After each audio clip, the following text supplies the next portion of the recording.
If you like the story, you can support the author on Patreon. Link is in the description. Chapter 181, The World Shaken. Meanwhile, online. Within minutes of the livestream incident, the internet went absolutely nuclear.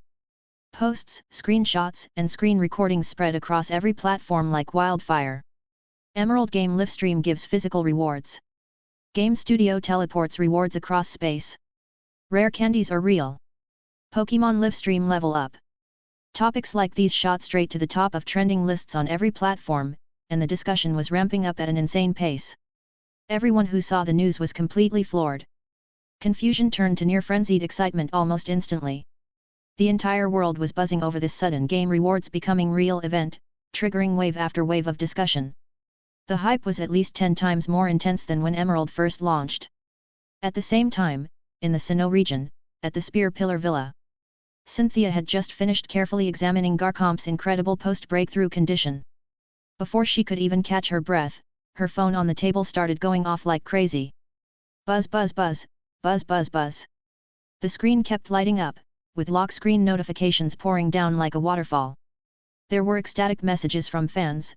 Champion Cynthia. Have you played Emerald? Did you get that red box reward? There were urgent interview requests from media outlets. And there were messages from Kanto champion Lance. More than one. Cynthia picked up her phone, skipped past the less important messages, and opened her conversation with Lance. Lance's messages came one after another, his words practically vibrating with barely suppressed excitement and disbelief. Cynthia. Did you see it? That game. Emerald. It had just sent me something. A red box. It appeared on my desk out of nowhere. Inside was a keystone. A megastone for Gyarados. What the hell is going on? Did you know about this beforehand? Cynthia looked at Lance's messages, her expression unsurprised. She tapped the screen and calmly replied, "Yeah, I knew. Actually, when I cashed out last week's settlement, I already received Garchomp's megastone and keystone." The message had barely been sent when Lance's reply came back almost instantly. Even through the screen, she could feel his complete confusion. "Wait, you got yours already? Damn. Cynthia, why didn't you tell me? This is huge." A slight smile curved at the corner of Cynthia's lips as she typed her response. "Tell you? If I'd told you a week ago that I played a game, and then the game sent me a stone that could make my Garchomp undergo Mega Evolution, plus a keystone to activate it, would you have believed me?" Lance went silent for a good while, probably putting himself in her shoes, before reluctantly replying. "Okay, fair point. I definitely would have thought you were hallucinating from overtraining, or that some ghost-type Pokémon was messing with you." "Exactly." Cynthia typed, ending the discussion about why didn't you say something earlier. She knew Lance had already figured it out. Through their screens, both fell into a brief silence. The chaos online and the explosive news made them both clearly realize one thing: the game distributing rewards could definitely no longer be kept secret. This settlement had 50 people on the leaderboard receiving rewards. 50 red boxes are appearing out of thin air in front of players all over the world, even during streamers' live streams. There was no way this could be kept under wraps. Lance's message came through again, his tone more serious than before. "Cynthia, this time, so many people got rewards. There's no covering this up anymore. If the game keeps giving rewards to more and more players in the future, with higher and higher rankings, then what they give out." Lance didn't finish, but his meaning was crystal clear. Cynthia's gaze fell on the box containing the Ancient Rains and Dynamax band on her desk, then she thought of Garchomp's terrifying presence after breaking through its limits, and finally her eyes settled on Sinnoh's clear blue sky outside the window. She took a deep breath, her gaze sharp and resolute, as her fingers tapped out a reply. "So what? The world's going to change completely. That's for certain. But we're already standing here." On the other side of the screen, Lance in the Kanto region looked at Cynthia's words, stunned for a moment, then immediately understood her meaning. The two of them, as champions of their respective regions with top-tier strength, were both at the forefront of Emerald's progress rankings. In the world-changing storm about to be triggered by this game, they'd already secured the most advantageous positions. With this realization, Lance's tense nerves relaxed slightly, and a smile tinged with excitement and reflection appeared on his face. He typed his reply. Yeah, we're already at the front. This really does feel like a dream, a game, actually changing the entire world like this. After his moment of reflection, Lance's thoughts immediately returned to the items he'd just received, his tone becoming urgent again. Anyway, I'm going to try out this mega stone. Cynthia, you said you successfully evolved once before. Any tips? Share the wisdom. Cynthia saw Lance's question, and her mind instantly flashed back to not long ago in the depths of the Spear Pillar ruins, facing Regirock's overwhelming, devastating attacks. In that critical moment, when she and Garchomp's hearts connected and successfully triggered Mega Evolution for the first time. That feeling was indescribable. She thought carefully and replied. The most important thing is being in sync with your Pokémon. The depth of your bond determines the stability and power of the evolution. Your mind needs to be completely focused, sensing the connection between you. She paused mid-typing, as if remembering something extremely important, then added. Oh, right, Lance. For your first attempt. You'd better find somewhere with no people around. Lance immediately replied, his tone matter of fact. Of course. I'm not an idiot. I can't just expose this new power carelessly. I'm planning to go to the depths of Dragon's Denmark. Cynthia saw Lance's reply, realized he'd misunderstood, and quickly interrupted. That's not the reason. What I mean is, the energy released by Mega Evolution is incredibly strong, especially the first successful time. If the power fluctuates even slightly and you can't control it. She carefully chose her words, describing it as clearly as possible. It could literally blow up everything around you. Lance. On the other side of the screen, Lance, who had been about to rush excitedly to Dragon's Den, saw Cynthia's last message, and his steps came to an abrupt halt. His expression froze instantly, leaving nothing but question marks filling his mind. Blow up. What does that mean? Energy shockwaves? Or literally, explosions? He looked down at the megastone in his hand that contained all that power, then imagined the commotion Gyarados' Mega Evolution might cause. Cold sweat immediately broke out. If Cynthia hadn't warned him about this, he really wouldn't have thought of it. Cynthia watched as the typing indicator at the top of the chat window flashed several times before finally going quiet, leaving only Lance's lonely 3 question marks. She knew her warning had gotten through to him. She put down her phone, no longer concerned with Lance's scrambling, and turned her attention back to her computer screen. Time to keep playing the game. Meanwhile, on Iono's end, her livestream's popularity had completely skyrocketed. After she'd fed the rare candy to her Bellibolt and personally witnessed it glow with level up light and show a clear improvement in strength, the entire online world went crazy. Holy crap, holy crap, holy crap. It's real. It's actually real. That electric attack Bellibolt just used. Definitely stronger than before. Game items can enhance real Pokémon. What kind of logic is this? Is Wine Studio some kind of god? Everyone. Let's go. Play Emerald. Push for the rankings. Streamer's awesome. First one to take the plunge. Streamer, check out that ball. And that blue potion. What do they do? Where are the league officials? Aren't they going to do something about this? Do something about what? How would the league even handle this? Better to just download the game right now. The chat was completely unreadable now, with donations and super chats flooding the screen like a waterfall. Even the servers were starting to lag a bit. At the same time, Iono snapped out of her earlier emotional state. She reached out and picked up the beast ball with its deep blue patterns. It felt cool to the touch, and she could faintly sense energy flowing through the patterns. Then she picked up a bottle of special attack enhancement supplement. The crystalline blue liquid shimmered with starlight-like radiance under the lights. She knew what the enhancement supplement did, but wasn't clear about the ball. So, should she try them out now? However, just then, someone pounded on her studio door loud enough to shake it, directly interrupting her. Iono. Iono. Open up. It's me. Her assistant Yuana's anxious voice came from outside. Iono went to open the door, and a girl practically threw herself inside, face pale as a sheet, clutching her personal terminal tightly. The screen was lit up, completely covered with news alerts about her live stream. Iono. Did you see? Outside, everything's gone crazy. Yuana was stammering. Your phone. My phone. The gym's public hotline. All blown up. All reporters. A&D. And someone from the League Investigation Division left a message saying to keep your communications open. They'll contact you soon for questioning. Ayano seemed quite calm, patting her shoulder. Don't panic, Yuna. Stay calm. How can I not panic? Yuna was almost in tears.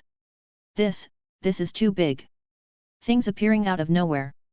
And that Candy's effects, the League will definitely investigate. Are you okay? I'm fine. Ayano patted Yuna's shoulder, her eyes actually lighting up. Not only am I fine, but this is also actually a good thing. A good thing. Yuna froze. Right. Ayano nodded vigorously, pointing at the rewards on the desk. See? These are all real. Things that can genuinely improve Pokémon's strength. And this is just the 4th place reward. What if I can push to an even higher rank? What if I can get good rankings in the new game too? She smiled. Yuna. This is our gym's chance to rise. A once-in-a-lifetime opportunity. As long as my Pokémon and I become strong enough, will Levancia Gym still worry about not having challengers? Still worry about staying open? Are these things really as incredible as you say? Yuna looked at the fighting spirit burning in Ayano's eyes, then at the extraordinary-looking rewards on the desk. Her chaotic thoughts seemed somewhat infected by this determination. So, what do we do now? What do we do? Ayano grinned, showing a mouth full of white teeth, full of resolve. Step 1, strike while the iron's hot. Step 2, push the rankings with everything we've got. She quickly sat back down at her computer, faced the camera, ignored the still crazy chat, and loudly announced. Right now, I'm making an announcement.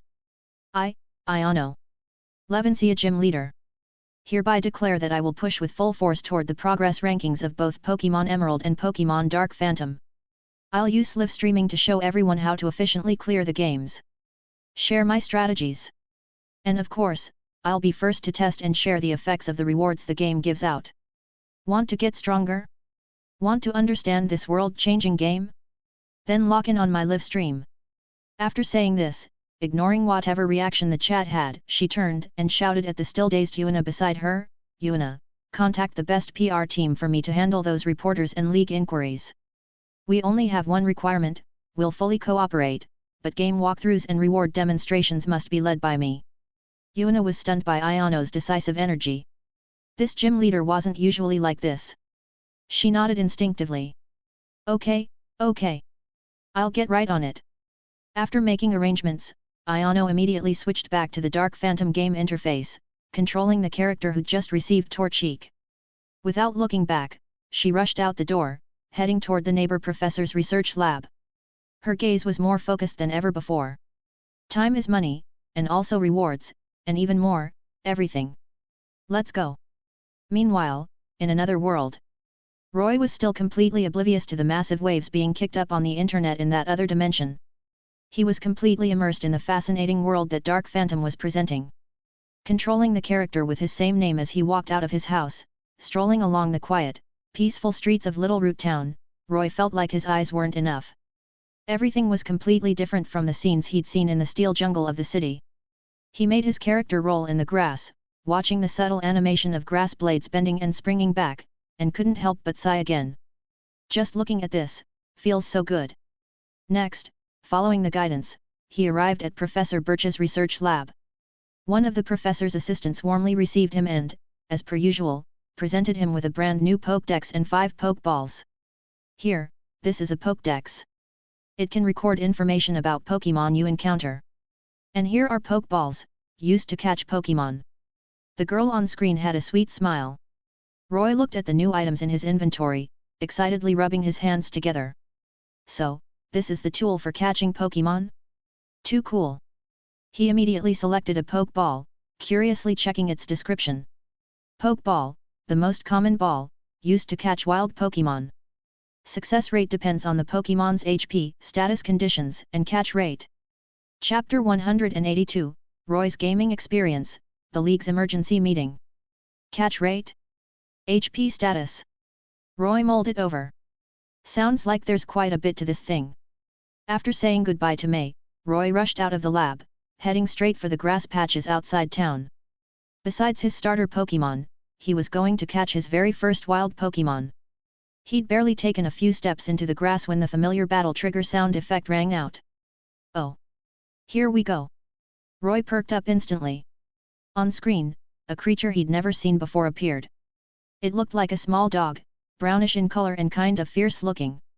A wild Zigzagoon appeared. Zigzagoon? That name, actually fits pretty well. Roy looked at the little creature with its bared teeth and tail sticking straight up.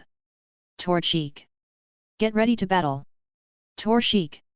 A flash of red light, and Torchic appeared on screen, full of fighting spirit. Use Growl first. Roy remembered from the tutorial earlier that Growl could lower the opponent's attack. Torchic immediately puffed out its chest and let out a young but powerful cry. Zigzagoon seemed startled. Its aggressive momentum clearly weakened, and a notification appeared showing its attack had dropped. Good. Now use Quick Attack. Roy commanded. Torchic transformed into a streak of red light and slammed into Zigzagoon with a bang. Zigzagoon stumbled, its HP bar dropping by a huge chunk. Now's my chance. Roy saw his opening and immediately opened his bag, selected a Pokeball. Go. A red and white ball flew out, hitting Zigzagoon squarely and pulling it inside in a beam of red light. The ball hit the ground and began shaking violently, its red light flashing. Once, twice, 3 times. Ding! With a crisp notification sound, the Pokeball stopped shaking, and the button in the center lit up white. Successfully caught Zigzagoon. Yes. Got it. Roy couldn't help pumping his fist. This felt way more exciting than getting his first Pokémon in the real world. This is amazing. What a rush. He eagerly opened his Pokémon list to check out his newly caught Zigzagoon. Zigzagoon, normal type, level 3 ability, pickup. A dense stream of information immediately appeared. Pickup? Ability. Roy scratched his head. These were terms he'd never heard before. Naturally, he didn't understand them. Whatever, doesn't matter. I caught it anyway. He continued exploring the grass with Torchic and Zigzagoon, and soon encountered a Poochyena, which he also successfully caught after wearing it down with Torchic. Just as he was about to head back to Little Root Town to see what the next quest was, he noticed an NPC standing by a retro-looking machine near the town entrance. What's that thing called again? Oh right, a bicycle. Roy's eyes lit up. In the real world, these human-powered transportation devices had been phased out after the Great Cataclysm. He'd only seen them in some historical documentaries. If he hadn't happened to watch that film, he probably wouldn't even know what this was. This immediately grabbed his attention. He ran over and pressed the interact button to talk to the NPC. NPC, oh, you're a new trainer, right? Want to try the bicycle? This one's on loan. You can ride it anywhere outdoors. It's really fast. Obtained mock bike, on loan. Roy immediately selected the bicycle and clicked to use it. The on-screen character smoothly mounted the bike, and the view instantly switched to something like an overhead racing perspective. The character rode the bicycle down a flat road at high speed, with a real sense of velocity. The wind blew through the character's hair and clothes. Wow! I can move like this. So cool! Roy had a blast, riding several laps on the cycling road outside Little Root Town, experiencing this long-lost, pure sense of speed. Movement within cities was done by riding electric trains on fixed tracks. The speed wasn't actually slow, but compared to the feeling of riding a bike, something seemed to be missing. After playing around in the game for a good while, Roy finally remembered something important. The huge mystery from the start of the game still hadn't been solved. Why did the game character have the same name as him? And why was he called the champion of the Hone region? Plus there was that trapped in a nightmare opening background. Whatever. He'd find out what was going on if he kept playing. He controlled his character to go to Professor Birch's lab, wanting to see if he could trigger more story content. In the lab, Professor Birch was discussing something with Kairos. When he saw Roy come in, Professor Birch showed a warm but worried smile. Oh, it's Roy. Have you already gotten the Pokédex and Pokeballs? Looks like you're ready to begin your journey. Kairos also pushed up his signature blue glasses, his sharp gaze sizing up Roy. Roy, you've finally come. At the same time, a special notification suddenly appeared. You seem to have heard something unusual. Do you want to respond? Roy's heart skipped a beat. Here it comes. He quickly selected a dialogue option, Kairos, do you know me? Kairos suddenly smiled, and the time around them seemed to freeze in that moment. You, like Champion May, have fallen victim to that strange nightmare freeze incident. Your soul seems frozen in darkness, impossible to awaken. We've tried many methods, including searching for the legendary Cresselia, but nothing has worked. He pointed toward the depths of the lab. You saw that machine earlier, right? That's our last hope. By guiding you through the strongest fragments deep in your own memories, we're trying to awaken your soul. Your starting point, or rather Champion Roy's starting point, is set on the day you first came to the Hone region. He continued, Child, I know this is hard to believe, but since you've chosen to embark on this path, perhaps, fate works in mysterious ways? I hope you can find your own answers on your journey, and maybe, bring back some clues to help with the awakening. Roy looked at Kairos's complex expression on screen, and an indescribable feeling welled up inside him. So right now, he was basically playing through the past of that character in the game? And this professor, had also gone back to the past along with his consciousness? Tisk. This kind of setup was really novel and compelling. At the same time, the chat in his live stream was going absolutely crazy, showing explosive growth. I will, Roy responded in the game, his tone carrying a seriousness he himself hadn't noticed. I'll explore this world properly and see if I can meet your expectations, wake myself up. Meanwhile, at Levencia Gym. In the live stream. After returning to the game, Ayano used a special attack booster item on her reissue. The game notification showed Reisha's special attack had increased, but in actual battle, there wasn't much of a noticeable change. This piqued her curiosity. If the effect was so mediocre in the game, what about in real life? At this moment, in front of the camera, she looked at the vial of liquid shimmering with starry blue light in her hand, feeling a bit hesitant. Whatever. She'd already used the rare candy, what was there to be afraid of with this?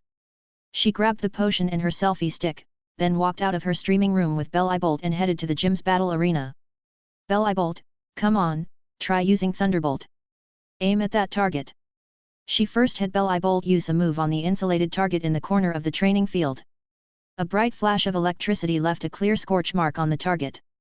This was the standard you'd expect from a gym leader level Pokémon's technique. Ayano took a deep breath, trying to keep her voice its usual upbeat tone, and unscrewed the cap on the special attack booster. A faint, berry-like fragrance wafted out. She crouched down and carefully fed the liquid to Bellibolt. Bellibolt smacked its lips, seeming to think it tasted pretty good. After a few seconds of quiet, though, its round body began glowing faintly blue, as if electric current inside was accelerating. Seeing this, Ayano immediately ordered. Good. Bellibolt, use Thunderbolt again. Full power. This time, the instant the electricity burst forth, even Ayano herself froze. What appeared was no longer the bright electric flash from before, but a terrifying current nearly twice as thick and blazing white in color. Accompanied by crackling explosive sounds, it slammed violently into the target. Bang! The insulated target was blown to smithereens, fragments scattering everywhere. The air filled with an acrid burning smell. The entire live stream fell into momentary silence, then the comments and donation effects erupted like a tsunami, completely drowning the screen. Holy crap! It straight up exploded. That power more than doubled, right? This is insane. Actually insane. Why does it barely do anything in-game but become this broken in real life? Right now even Ayano herself was stunned. Looking at the debris all over the floor, then at Bellibolt who also seemed surprised by its own power, she took a deep breath. Is this right? Items that were godlike in the game could directly boost a Pokémon's strength massively in reality, that was one thing. But how come something basically useless in the game was this broken in real life too? She was about to say something to her live stream viewers when, at this peak moment of hype, someone knocked on the streaming room door. The knocking was urgent and forceful, completely different from Little U's usual sound. Ayano's gaze immediately sharpened. Obviously, this should be someone from the league. She showed an apologetic smile to the camera. Everyone, looks like we have visitors at the gym. Stream's pausing for just a sec, be right back. She decisively turned off the stream, took a deep breath, and patted her cheeks to calm herself down. Yuna was already running to open the door, her face pale. Standing outside were two people in Paldea League uniforms. One was a tall man with a stern expression. Gym Leader Iono, we're from the Paldea League's Special Investigation Division. Regarding the anomalous phenomena occurring in your live stream, we need you to cooperate with our investigation. He spoke while showing a gold-embossed credential. Of course, please come in. Iono appeared very calm, stepping aside. The PR team leader she'd hired earlier also appeared at just the right time, politely guiding the two investigators to sit down. The investigation process went more smoothly than Iono had expected. She stuck firmly to her story that she was just a lucky player who knew nothing about how the game distributed rewards. That red box just appeared directly. It actually scared me at the time. I just played according to the game prompts, and then the rewards came. As for the principal, you'd probably have to ask that Win Studio, right? She repeatedly emphasized that all the rewards she'd received had been tested and seemed to only benefit Pokémon without any harmful effects. You both saw it. Bellabolt's condition is excellent, and its strength got a real, tangible boost. I think this might be a new path for trainers to get stronger, don't you? As she spoke, Iono subtly steered the conversation in another direction. The investigators carefully examined the remaining beast balls and the empty booster vial, asked about specific details of how the rewards appeared, and took extensive notes. They were indeed very professional and serious, but faced with this phenomenon that completely defied common sense and couldn't be explained by existing science, they were clearly at a loss as well. Finally, after repeatedly instructing Iono that she must immediately report any new discoveries, they stood up and left. After seeing the investigators out, Iono closed the door and let out a long breath, her gaze sharpening. Since she'd managed to brush them off. Time to get back to the game. At almost the same time Iono was dealing with the investigators, an extremely high-level emergency video conference was being held at Pokémon League headquarters. The attendees' portraits appeared one by one on the large screen, all major figures from various regions, Kanto's champion Lance, Hoen's champion Steven, Sinnoh's champion Cynthia, along with several highly respected professors, like Kanto's Professor Oak and Paldea's Professor Sada. The meeting atmosphere was unusually tense. The moderator briefly outlined the situation. A game called Pokémon Emerald could deliver precious items including Mega Evolution Stones and rare candies into the real world, and had already caused a massive sensation globally. This is a serious challenge to the existing Pokémon training system, battle rules, and even social order. In the League conference room, one League elder spoke first, his tone severe. This power from an unknown source must be strictly controlled. I recommend immediately banning this game worldwide and going all out to track down this so-called Win Studio. Braun, ban the game? Easier said than done. A younger official countered. The news has already spread completely. Countless trainers are flocking to it. Forcing a ban will only cause greater chaos and resistance. I believe this is an unprecedented opportunity. We should dig deep into it, figure out exactly what this game is about. If we can master this level of technology, the League's capabilities will make a quantum leap. Opportunity? Look at that Paldea streamer. A gym leader's Pokémon reached that level of power after using the rewards. What if this power gets exploited by criminals? What if next time the reward isn't enhancement items but something destructive? Who's going to be responsible for ordinary citizens' safety? The elder's beard practically bristled as he slammed the table and demanded loudly. For a moment, both sides held their ground, arguing endlessly. Just as the conference room descended into chaos, one voice brought the entire meeting to silence. The speaker was none other than Professor Oak. Everyone, allow me to say something. From an academic perspective, this technology that materializes virtual data completely overturns our understanding. Its principles and safety are all unknowns. Blindly promoting it or simply suppressing it are both inadvisable. The urgent priority is to gain deeper understanding. In a nearby video frame, an elderly professor also nodded in agreement. We need more samples and data. Perhaps we should have more in-depth exchanges with those players who've already obtained rewards, such as Champion Cynthia and Champion Lance. She directed the topic toward Cynthia and Lance, who had remained silent this whole time. Chapter 183, 184, Iono's first experience, Dream Factory's collapse. Inside the Levencia Gym streaming studio, Iono took a deep breath, forcing down her excitement over the real-world rewards and the chaos outside. She refocused on her computer screen. The icon for Pokémon, Dark Phantom, sat there quietly, giving off a mysterious vibe that felt similar to Emerald but somehow different. Alright. We've had our fun watching everyone lose their minds, and we've tested the rewards. Now let's get down to business and see what this new game's all about. Ayano flashed her signature bright smile at the camera and clicked the launch icon. After the familiar black screen, the title screen made her pause. Unlike Emerald's opening with its sunny, warm orange hues, Dark Phantom's background showed a deep night sky with ghostly purple streams of light, and the music had this mysterious, distant quality to it. The atmosphere pulled her right in. Oh? This vibe? It's pretty different, hey? Ayano tilted her head, clearly intrigued by the new game. Next came the opening sequence.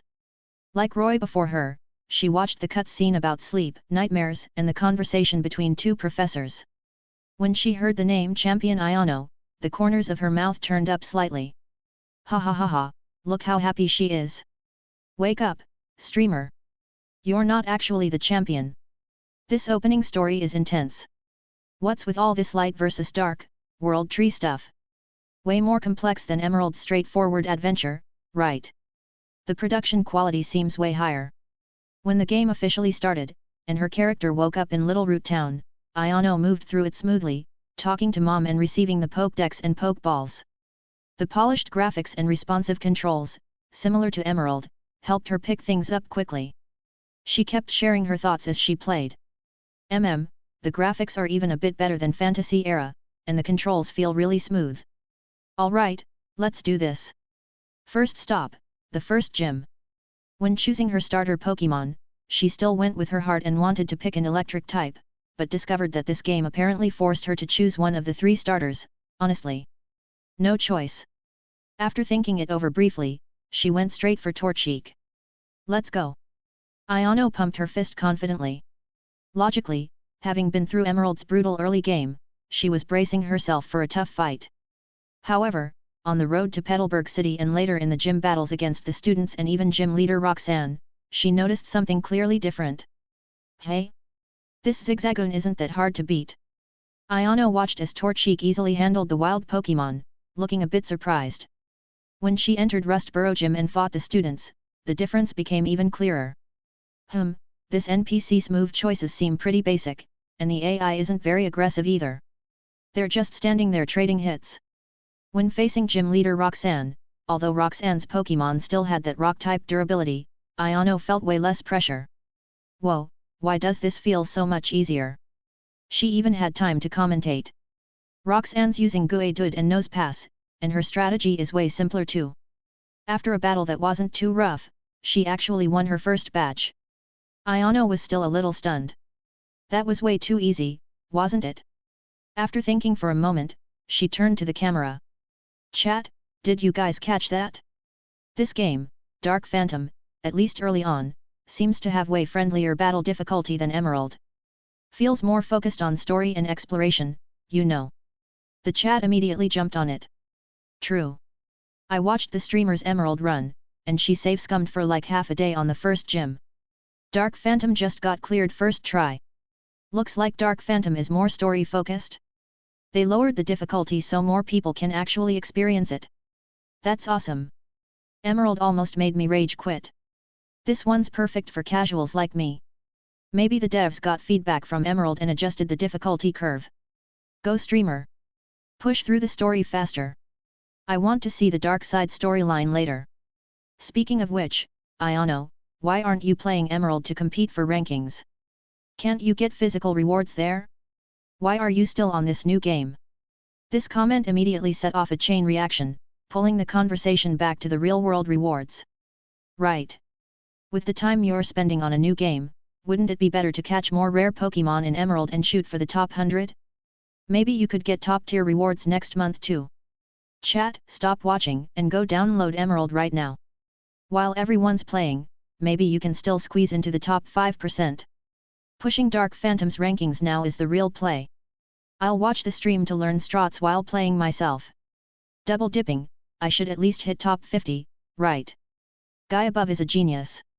Actually, Emerald's concurrent player count is about to explode. The server's not crashing is already a miracle. And you want top 50? True, Dark Phantom is a new game. Now's the perfect time to get a head start. Once everyone else catches on and the sweats push ahead, it'll be way harder to catch up. Who knows if this game will give out rewards later? And what kind? If it also gives physical items, now's the best time to jump in. Makes sense. Seize the opportunity. I'm buying Dark Phantom right now. Watching the debate unfold in chat, Ayano smiled. Alright, you all make good points. I'll definitely play Emerald and compete for rankings. But as a professional streamer, I need to be the first to explore this new game for you guys. Plus, you saw it yourselves. This game might focus more on story, so it's less stressful to play and better for a chill experience. What if there's some incredible Easter egg or mechanic hidden in here? Stick with me, and I guarantee you won't fall behind. Let's go, let's go. Her words reassured some viewers. But online, the frenzy triggered by Emerald's remote reward distribution had turned into a full-blown tsunami. Almost every streaming platform, social media site, and gaming forum was frantically discussing keywords like rare candy, reward distribution, and appearing out of thin air. Countless people who'd been on the fence completely lost it after seeing Ayano's stream clips and screenshots of rewards posted by tons of players. On the game app store, Pokémon, Emerald's download count began climbing in an almost vertical line, instantly shooting to the top of both the bestseller and trending charts. It ruthlessly trampled the New Game Festival's flagship title, Dream Factory's Fantasy Era, which had been prepped for months across major platforms with a massive marketing budget, crushing it firmly into second place. Meanwhile, at Dream Factory headquarters, in the top floor conference room, the atmosphere was 10 times heavier than when Blaze had bombed. Boss Nova's face was deathly pale as he stared at the big screen showing Fantasy Era's dismal launch data, alongside the glaring, runaway comparison charts of Emerald's download numbers and online buzz. His chest heaved violently. Can someone tell me what the hell is going on? Nova's roar nearly rattled the ceiling. He slammed the table hard, making the water glasses jump. Did our marketing budget get flushed down the toilet? Network-wide promotion. Homepage banner placements. 3 full months of build-up. And this is what we get. Less than 2 hours after launch, and we're crushed by some indie game. Hey! The department heads kept their heads down, barely daring to breathe. The operations manager stood up reluctantly, his voice shaking. President Nova, we really can't put all the blame on marketing. The main issue is, that Emerald game, it what? Can it magically print money? Did it go free to play? Nova snapped. No, it's giving players physical rewards remotely. A young technician couldn't help but speak up quietly. What the hell? Nova thought he'd misheard. He dug at his ears, his face full of disbelief. Remote rewards? What rewards? In-game items. No, not in-game items. The marketing department head spoke with difficulty, pulling out his phone and bringing up clips from Ayano's stream and trending news. It's real things. Items that can make Pokémon stronger. Like something called rare candy that levels up Pokémon when they eat it, and there's also special attack boosters that significantly increase Pokémon move power. These things all appeared directly on players' desks. Before he could finish, Nova snatched the phone and rapidly scrolled through the screen, watching the video of the red box appearing on Ayano's desk out of nowhere, watching Bell Bolt glow white after eating the candy, seeing the overwhelming online discussions and confirmations. His face went from deathly pale to flushed red, then from flushed red to ashen gray. Bullshit. He suddenly smashed the phone on the table, the screen shattering instantly. This has to be a publicity stunt. Marketing tricks from that garbage win studio. Photoshop. Special effects. You idiots actually believe it. What the hell is our marketing department doing? Why was there no advance warning? Why was there no response plan? Were you slacking off again? Did you pocket the budget? As usual, he habitually directed his rage at his employees, attacking his staff with the most vicious assumptions and degrading language. In the past, for the sake of keeping their jobs, most people would just take it. But today was different. A young programmer sitting in the corner wearing black-framed glasses suddenly stood up, his chair scraping harshly against the floor. His face was flushed red, not from fear, but from long-suppressed anger. You fat bastard! That's enough!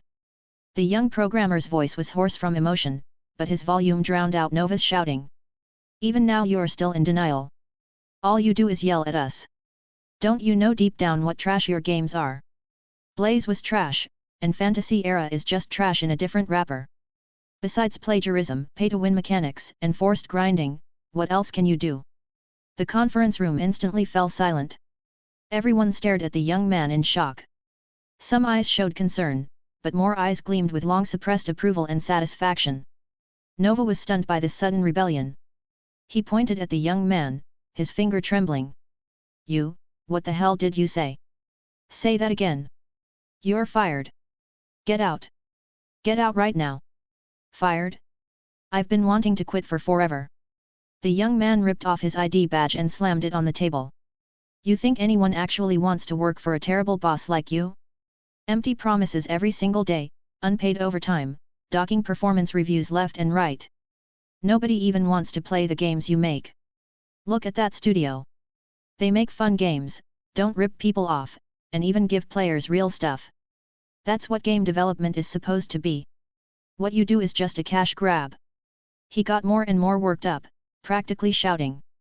Let me tell you something, I'm sending my resume to that studio right now.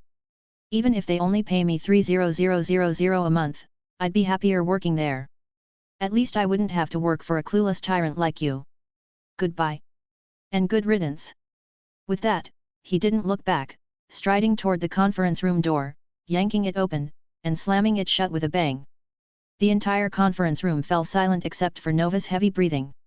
His face cycled between red and pale as he pointed at the door, yelling at the remaining people. Unbelievable.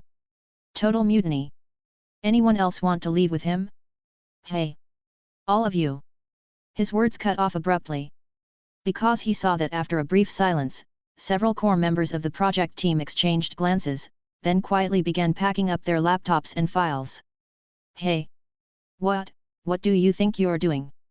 Nova's voice carried a barely detectable hint of panic. A senior planner looked up, calmly meeting his eyes. President Nova, I think Adam was right. Dream Factory's path may have really reached its end. Sorry, I'm resigning too. Me too. Count me in. This grind isn't worth it anymore. One person took the lead, and more people stood up, silently and firmly walking toward the door. Some didn't even bother collecting their things, leaving empty-handed. No matter how Nova shouted, threatened, or even called out with a hint of desperation, he couldn't stop the flood of resignations. Within just a few minutes, the conference room that could hold dozens of people had lost more than half its occupants, leaving only a few middle managers with pale faces who didn't know what to do, and Nova, whose face had turned completely grey. Nova slumped in his chair, staring at the suddenly empty conference room, his eyes full of anger, frustration, and a trace of confusion and helplessness he'd never experienced before at this complete loss of control. He was used to controlling everything, using intimidation and punishment to drive his employees. He'd never imagined that one day, these people would so decisively abandon him all at once. After the anger faded, a tremendous emptiness and panic washed over him. The company's core team had collapsed instantly, the new game had flopped on launch, and the competition was thriving. Dream Factory, the empire he'd built with his own hands, really did seem to be finished. He sat there in a daze for a long time. Finally, a series of complex emotions flashed through his eyes, ultimately settling on an absurd yet irresistible thought. He muttered to himself, his voice so low only he could hear. That Emerald game, could it really be that incredible? Maybe. I should try it too. Chapter 184, Giovanni's Change of Heart, an Employee Pledge of Loyalty? At that very moment, somewhere on an island in the Kanto region, inside Team Rocket's secret base, Giovanni sat alone in his private quarters. The only light came from his computer screen flickering in the darkness. He leaned back in his high-backed chair, let out a deep breath, and rubbed his tired eyes. The words on screen stood out prominently, defeated gym leader Roxanne. Finally. He muttered under his breath, a hint of satisfaction in his voice. Shortly after starting this game called Pokémon Emerald, he'd realized it was no ordinary challenge. The difficulty was brutal.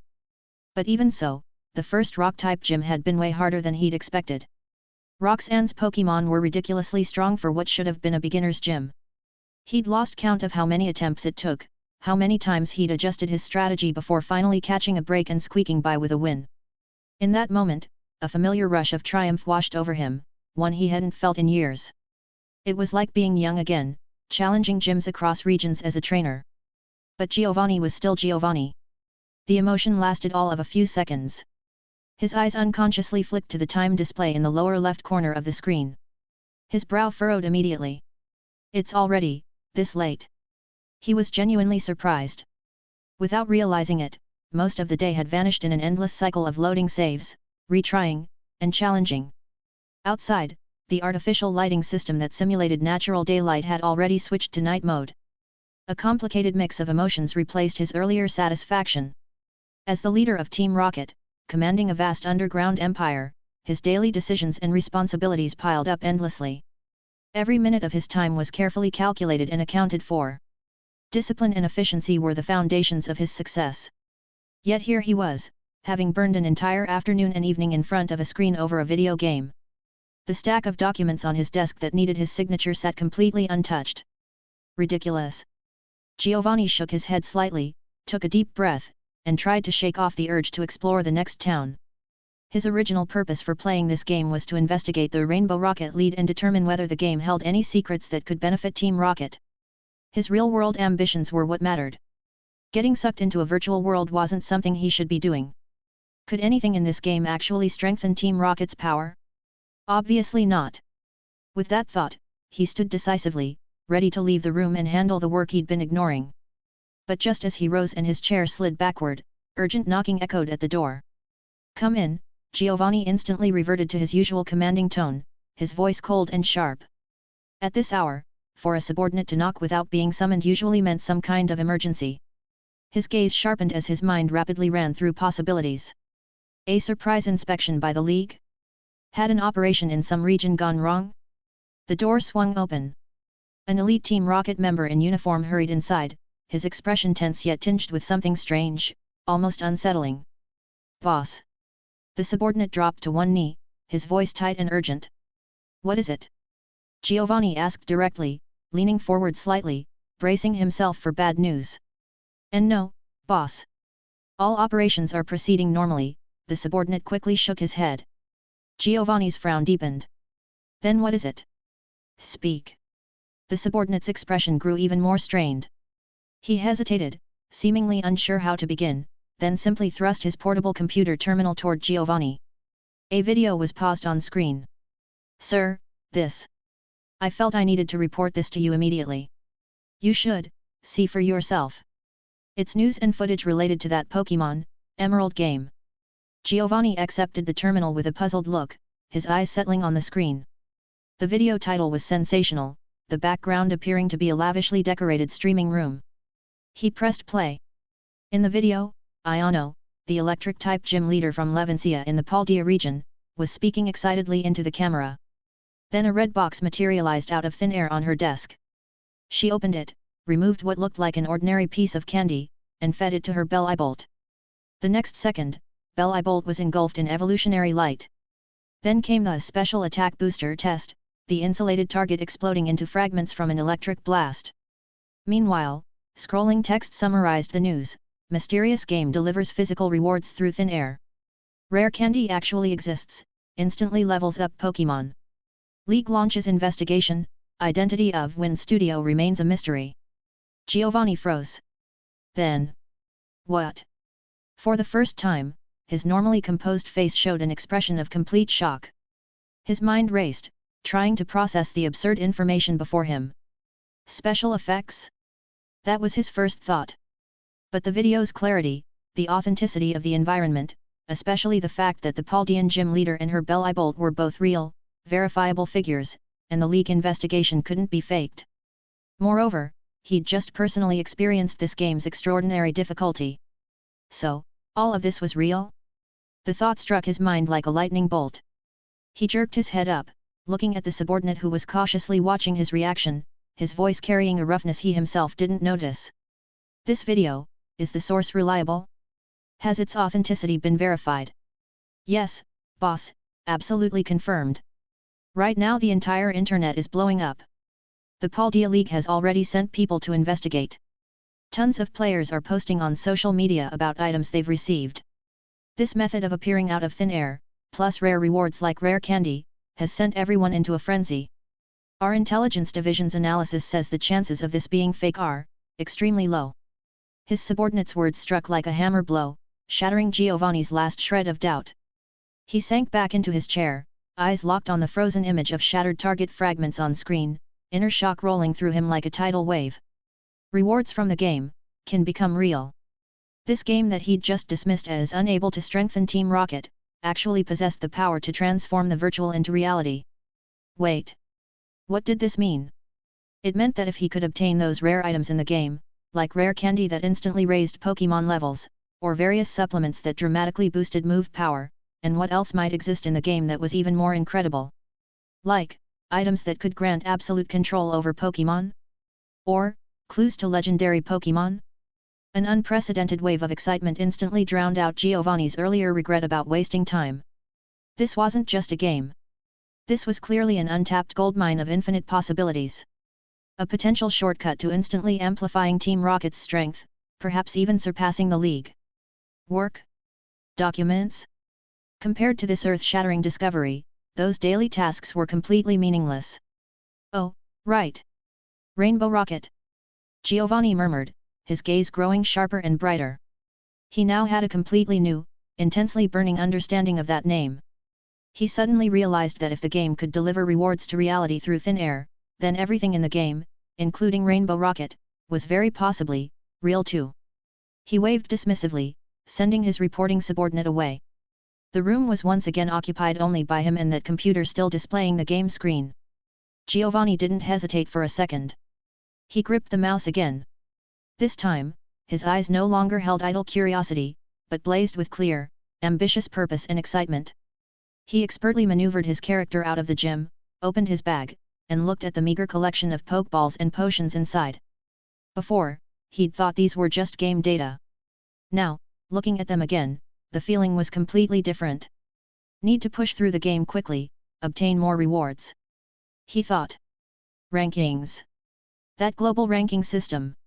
Top 5%, top 100. He recalled the reward rules he'd seen when browsing the game instructions. Previously, he'd brushed off these so-called rankings. Now they'd become his most urgent objective. Discipline? Work? All of that could wait.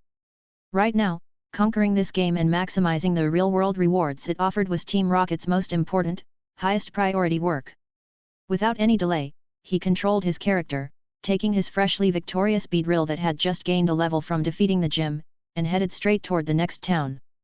The screen's soft glow illuminated his stern, hunger-filled face, casting his silhouette in flickering light.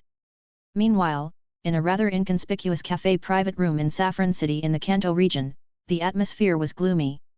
Seated around the table were the core employees who'd collectively resigned from Dream Factory just days ago, including Adam, the programmer who'd first thrown down his ID badge, along with several planners and artists. Ugh, I've sent out dozens of resumes.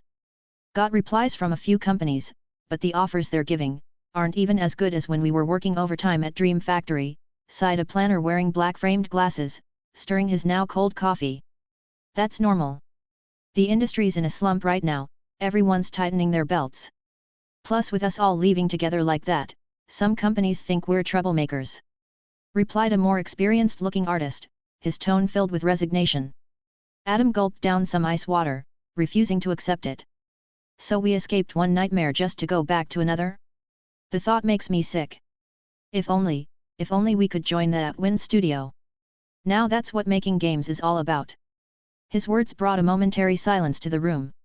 Everyone's eyes lit up briefly, then dimmed again. Win studio, who wouldn't want to work there? The planner gave a bitter laugh. But the problem is, that studio's too mysterious. Can't even find an official website, let alone any job postings. They're harder to track down than legendary Pokémon. Yet, it's like they appeared out of nowhere, only interacting with players through the game. Even if we wanted to join, we wouldn't know where to start, the artist agreed. The group fell silent again, only the cafe's soft background music echoing around them. Walking away had felt satisfying, but the path forward remained completely unclear. Suddenly, the former marketing department member who'd been mostly quiet looked up, eyes flickering, and lowered his voice. Guys, I have an idea, might be a bit risky, but it could work. What idea? Let's hear it. Adam urged. Think about it. Why does Win Studios stay so mysterious? Most likely because they don't want outside interference, or they have their own plans. If we just sit around like this, they'll never even know we exist. He paused, glancing around the circle, then continued, but what if we actively make some noise to show our position and prove our commitment? Noise? What kind of noise? Like, we gather up all of Dream Factory's dirty secrets and expose them. The marketing member's voice dropped even lower, yet carried a thread of determination. Evidence of plagiarism, insider details about maliciously suppressing small studios, falsified revenue data, all of Nova's shady operations, we've all got some of this stuff. If we release this information, not only will Dream Factory be completely ruined, but more importantly, it's like we're handing Win Studio proof of our loyalty. Showing them we've completely cut ties with our past, and that we have industry intel and practical experience they might need. The room fell silent once more. All they could hear were several people's slightly heavier breathing. The proposal was too bold. Once they did this, there'd be no turning back, and they'd very likely make enemies of everyone in the industry with connections to Dream Factory. Adam suddenly slapped the table, though this time he controlled his force to avoid attracting outside attention. Let's do it. What's there to be afraid of? We're already in this situation, what more do we have to lose? Rather than wasting away at those dying companies, let's take the gamble. What if the studio notices us? Right. I agree.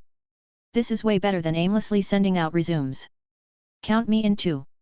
I've been sick of Nova and that garbage company for ages. A burn the bridges atmosphere spread through the room. The group quickly reached consensus and began carefully recalling and organizing the materials they had on hand. They decided the former marketing member would take the lead, choosing the right timing and channels to release these exposes in batches. Half an hour later, the internet was hit by a wave of scandal targeting Dream Factory. Internal email screenshots, evidence of falsified financial data, plagiarism comparison images, a series of damning evidence was released by anonymous accounts, rapidly triggering heated discussion and outrage within gaming circles. Virgil Glazer 442, holy crap! Dream Factory is this shady? Lei Jin, knew it, Fantasy Chronicle was plagiarized, it's confirmed. I_am_Jengar, Nova's a real piece of work, no wonder all his employees quit. Sunday_silence, this expose is brutal. Dream Factory's toast. These revelations did generate significant buzz, making things even worse for the already overwhelmed Dream Factory and Nova. However, compared to the world-shaking global news of Emerald delivering physical rewards through thin air, the scandal of one gaming company was like a pebble tossed into the ocean. Though it created ripples, it was quickly swallowed by far larger waves. Clearly, people cared more about whether they could rank in the game than the old dirt on a company about to go under. Chapter 185, Team Aqua's Core Base, Kyugra's Rampage. At the villa atop Mount Coronet in the Sinnoh region. Cynthia let out a soft breath, picked up the coffee cup beside her and took a small sip, though her gaze never left the computer screen. On the screen, the figures of Tate and Liza, the psychic-type gym leaders of Moss Deep City, had just disappeared, marking the end of this grueling gym battle. That really was difficult, she murmured to herself, her golden hair swaying slightly with her relaxed posture. Lance's earlier warning had been crucial, allowing her to prepare dark-type moves in advance, but the perfect coordination of those psychic-type Pokémon in the gym still forced her to retry several times. The battle rhythm requiring precise calculations and predictions was indeed fierce. Just as she walked out the gym doors, the screen switched scenes, and a familiar figure was waiting right there. It was none other than the champion of the Hone region, Steven. Cynthia, it's so good that you're here, Steven said in the game, his expression serious. The space center in Moss Deep City was just attacked by a group of unidentified people. I need to head there immediately to deal with it. I'm afraid this matter isn't simple. Cynthia nodded. Lance had mentioned this plot point to her in their earlier communications. It seemed to involve the game's space center rocket launch plans and potential crises. She controlled her character to rush to Moss Deep City alongside Steven, went through battles with remnants of Team Magma, and successfully rescued the threatened researchers. After the incident ended, curiosity drove her. Remembering the plot point Lance had mentioned, she headed straight to the basement of the Space Center, and sure enough, she encountered that Gladian character. The battle ended in a complete one-sided defeat. Gladion's Pokémon levels were absurdly high. Just that one Silvally alone was more than her current team could handle. She was thoroughly and decisively beaten, and the screen went dark. He really is strong. Cynthia wasn't discouraged by the defeat. Instead, she looked intrigued. It seemed her current team's levels and composition weren't sufficient to challenge him yet. She needed to continue improving. She began thinking about her next course of action. Should she continue pushing the main storyline, or find a place to specifically train her Pokémon's levels?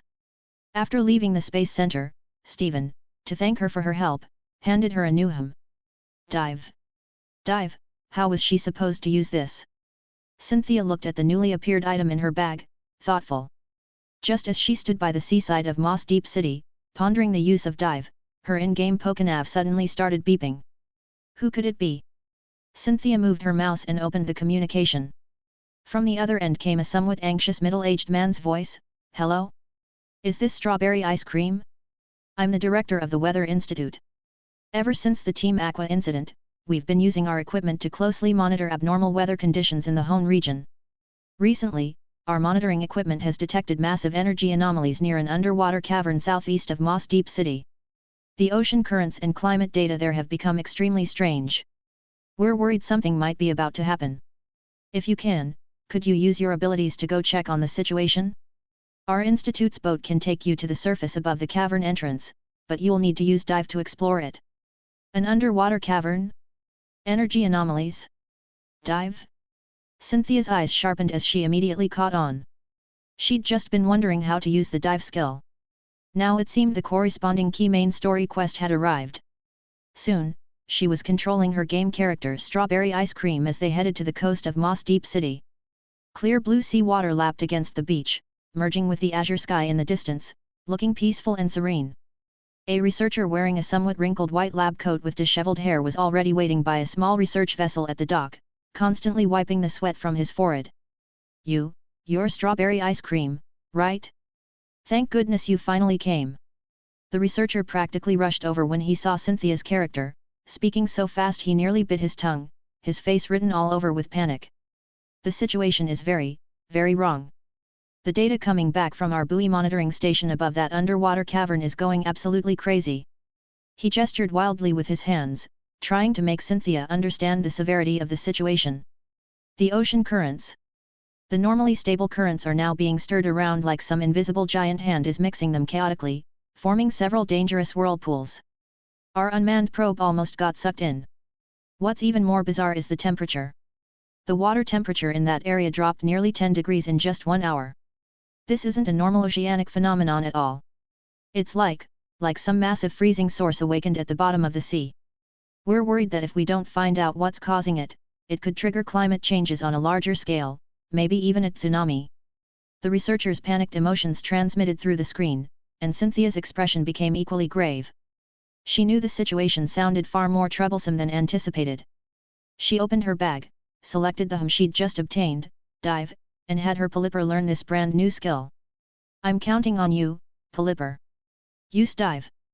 With the command issued, Polyper let out a clear call, and a ring of peculiar blue light surrounded both itself and Cynthia's character. The screen perspective instantly switched from the bright coastline into the deep underwater world. Cynthia inwardly sighed. This underwater world was really quite realistic. The light gradually dimmed with the diving depth. Among colorful coral clusters, tentacle and luminescent fish leisurely weaved through, and the sandy seafloor was dotted with glowing clam pearl. The details were so rich it felt immersive. The sound of water flow and faint Pokémon calls came through the speakers, creating a deep yet tranquil atmosphere. However, this tranquility didn't last long. After diving for a while following the location provided by the researcher, Cynthia clearly noticed the surrounding environment beginning to change. The sea water's color became darker, the originally gentle currents began growing turbulent, and the character on screen even needed to adjust direction slightly to counter invisible pushing forces. More noticeably, the behavior of wild Pokémon around her became abnormal.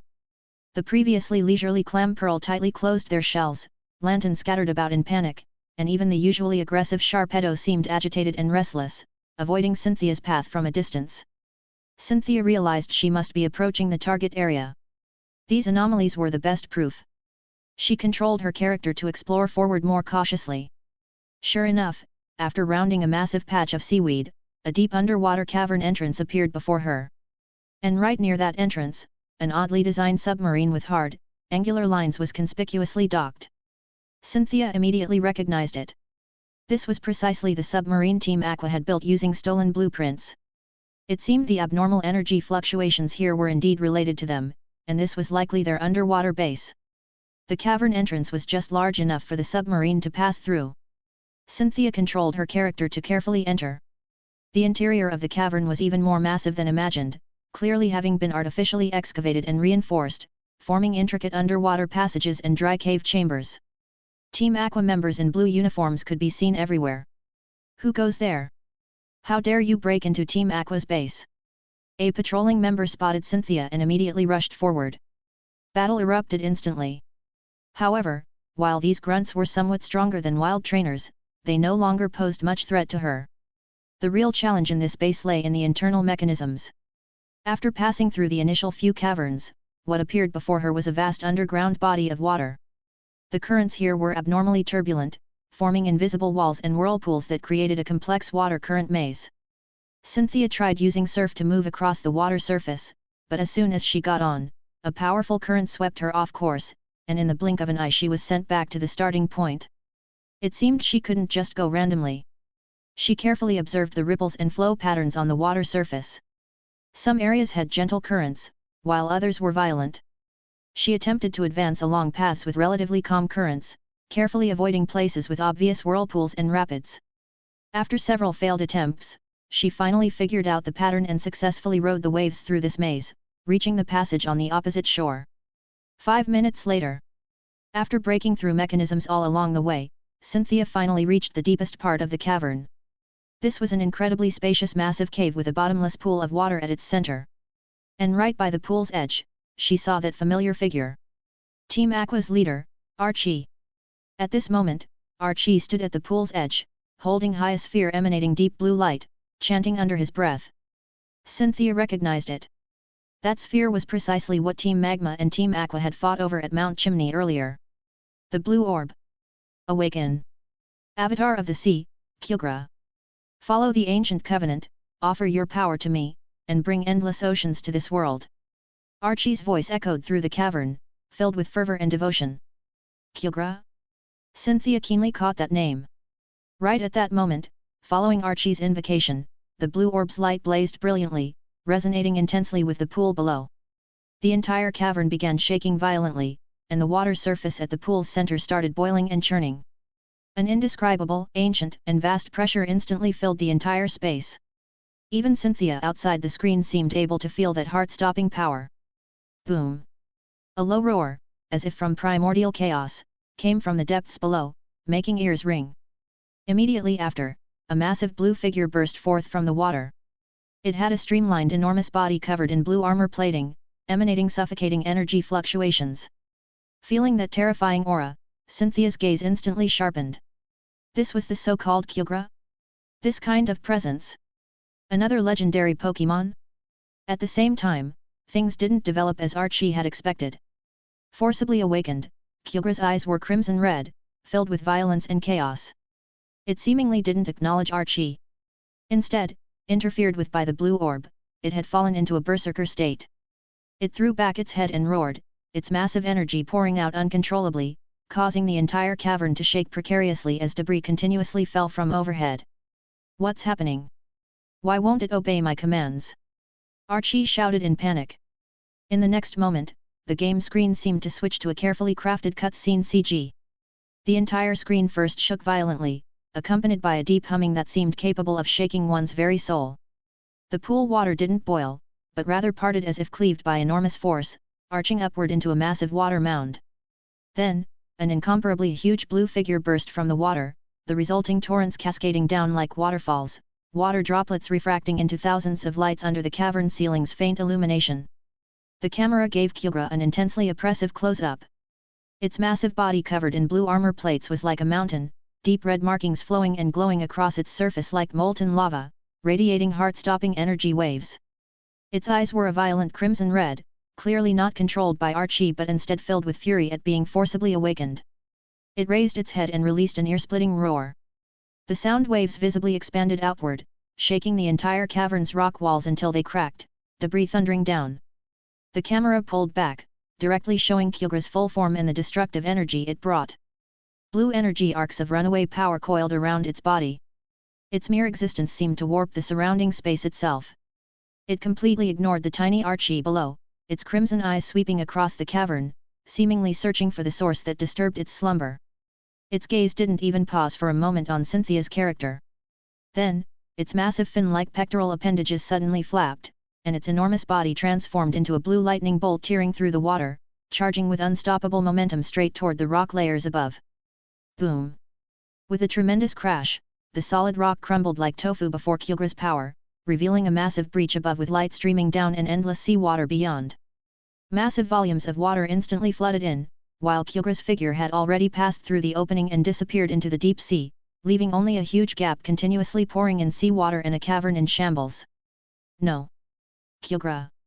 Archie futilely stretched out his hand, but couldn't grasp anything. His plan had completely failed.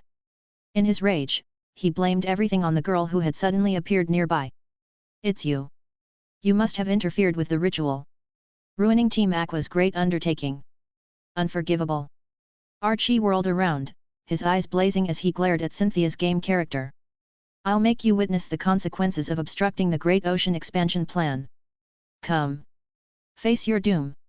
In intense music, Team Aqua's emblem swept across the screen. Battle erupted instantly. Chapter 186, The Secret Library at Mount Coronet's Peak and its Guardian. Cynthia knew full well that Archie was a formidable opponent. His Sharpedo and Crawdaunt had even steamrolled her team once before. But against her current squad, now fully matured and battle-hardened, he wasn't unbeatable. Time ticked away, second by second.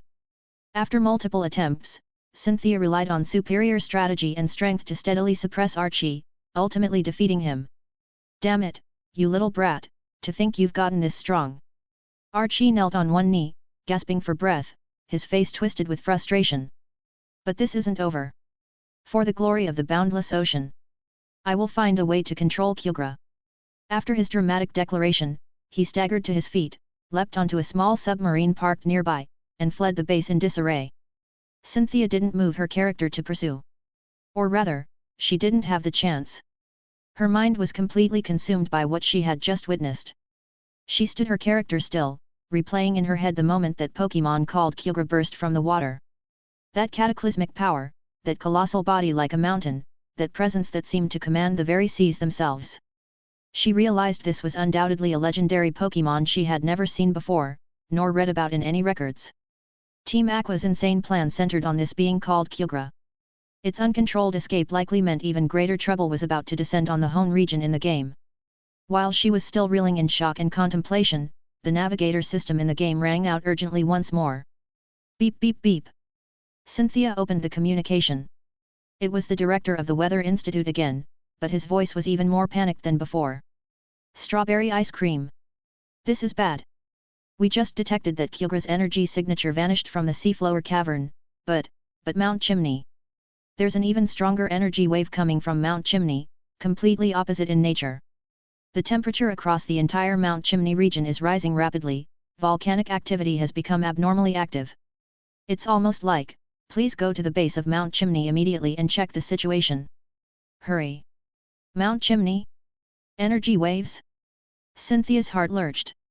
Things here weren't even resolved yet, and now there's a new crisis? No choice. She immediately maneuvered her character, used dive to surface and return to the sea, then summoned Polyper and used fly to rush to the destination. Through the sky, the screen rapidly shifted scenes. In the blink of an eye, her character traveled from the azure coast of Moss Deep City to the base of Mount Chimney, located in the center of the Hone continent and surrounded by red rocks. However, contrary to the Institute's description of abnormal activity, Mount Chimney's base looked remarkably calm at the moment. The scorching air distorted the view. A few Geodude and Slugma moved sluggishly between the rocks. Aside from feeling hotter than usual, nothing seemed particularly wrong. Cynthia couldn't help but feel puzzled. Where was this supposed energy source? She moved her character back and forth around the mountain base, carefully checking every corner, but found nothing. There was no sign of Team Magma, nor any obvious entrance or anomaly like the seafloor cavern. Yet beneath this calm surface, Cynthia sensed undercurrents stirring. This eerie tranquility was likely just the calm before the storm. With no immediate leads, Cynthia simply exited the game, leaning back slightly in her chair. On the screen, that overly peaceful scene at Mount Chimney's base lingered in her mind, forming a stark contrast with the earth-shattering spectacle at the seafloor cavern. Kyogre. She whispered the name, her brow furrowing slightly. That overwhelming power that seemed capable of shaking the entire ocean, that ancient and majestic form, was definitely no ordinary legendary Pokémon. It was probably among the most powerful ones. What concerned her more was Archie's fanatical slogan, "Bring endless oceans to this world." It sounded like the ravings of an extremist organization, but combined with Kyogre's demonstrated power to alter natural environments, it was more than just empty rhetoric. She had a nagging feeling that she'd seen this name somewhere before. Not in the game, but in the ancient, fragmented texts she'd encountered as an archaeologist. A strong intuition compelled her, she had to check, right now. With that thought, Cynthia hesitated no longer. She stood up, straightened her clothes, grabbed Garchomp's Pokeball, and walked straight out of the villa. Mount Coronet, as the heart of the Sinnoh region, concealed many secrets unknown to the world. Cynthia didn't use any flying-type Pokémon. Instead, she followed a trail partially covered by snow, one rarely traveled, heading deeper into the mountain range. She passed through a pine forest shrouded in icy mist, and suddenly the view opened up before her. Before her eyes stood an ancient tree of unimaginable size. Its trunk was as massive as a cliff face, its branches and leaves so lush they seemed to hold up a corner of the sky itself. This was a special tree known only to a select few within the Sinnoh League, codenamed the Tree of Knowledge. A secret library was housed within this colossal tree. Cynthia approached the giant tree. There was what appeared to be a natural fold in the bark. She reached out and gently pressed a specific spot. A faint light flickered, and a camouflaged door slid open silently, revealing a deep passage within, emanating a subtle woody fragrance. The passage was somewhat dim, illuminated only by soft white light from gems embedded in the walls. Cynthia clearly knew this place well. She strode forward quickly. Before long, a shadow ahead twisted, and a purple, rotund figure slowly materialized, hovering in midair with an eerie smile on its face. A pair of red eyes stood out strikingly in the dimness. A terrifying, powerful aura burst forth instantly, then quickly subsided. It was a Gengar. It was the guardian of this ancient library, having spent countless years here. It was also an old acquaintance of Cynthia's. No one knew the true extent of its strength, but every single person who had tried to break in here had disappeared without a trace. Even the first time Cynthia encountered this Gengar, she had felt immense pressure. And at that time, she was already a champion. Kikikikik. Gengar let out its signature creepy laugh, circling around Cynthia once before tilting its large head. Well, if it isn't our little Cynthia. What brings you to this old geezer's territory today? Did you run into something even you can't handle? Cynthia was long accustomed to Gengar's attitude, even finding it somewhat endearing. She smiled faintly. It's been a while. I have indeed encountered something that caught my attention. I'd like to look up some records about legendary Pokémon, specifically ones related to the ocean. The ocean. Gengar rubbed its round belly, putting on a thoughtful expression. Sinnoh's legends are all about time and space. The ocean isn't usually our theme. Looking for any particular name? Kyogre. Cynthia immediately spoke the word clearly. Kyo, Gre. Gengar repeated, and the playful look on its face faded somewhat. A flash of recollection passed through its red eyes. That name. I think I might actually remember it. Feels like I saw it in some old tome half-eaten by bugs. Follow me, little one. Let's see how lucky you are. With that, Gengar turned and floated deeper into the library. Cynthia followed close behind. The interior of the library was far more vast than it appeared from outside. Massive bookshelves stretched upward like cliff walls, disappearing into the darkness above. The air was thick with the mingled scent of paper, ink, and time itself. Countless ancient scrolls, parchment books, and stone tablets were neatly archived here. Cynthia knew that many of these documents dated back even further than the history of the Sinnoh League itself. Gengar led Cynthia through row after row of towering shelves, finally stopping in a relatively secluded corner covered with a thin layer of dust. The scrolls in this area looked exceptionally old, most made from some kind of plant fiber. Right, it should be around here somewhere. Jengar gestured in a circle with its finger. All these are miscellaneous records of ancient legends from other regions. Hardly anyone comes to look at them anymore. They're practically forgotten. Dig around and see what you can find. I'm going to catch some shut-eye. Maintaining this dashing form is exhausting, Keek. As soon as it finished speaking, its figure gradually faded, melting into the shadows cast by the shelves and vanishing from sight. Cynthia shrugged helplessly and began her search alone. She carefully leafed through the scrolls, her movements gentle but her gaze focused. Most of the texts here contained fragmented myths or vague descriptions of various legendary Pokémon. She'd been here before, but honestly, this place hadn't been much help in her research on legendary Pokémon. The information here was just too abstract. Time passed slowly.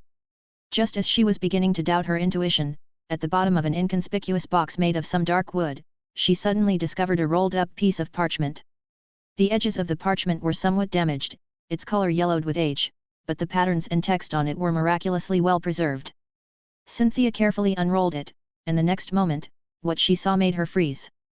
The parchment depicted, in ancient yet vivid strokes, a stunning scene. A vast ocean dominated most of the image, waves churning, massive swells towering. At the center of the ocean stood a massive blue figure with enormous pectoral fins, none other than the Kyogre she'd seen in the game.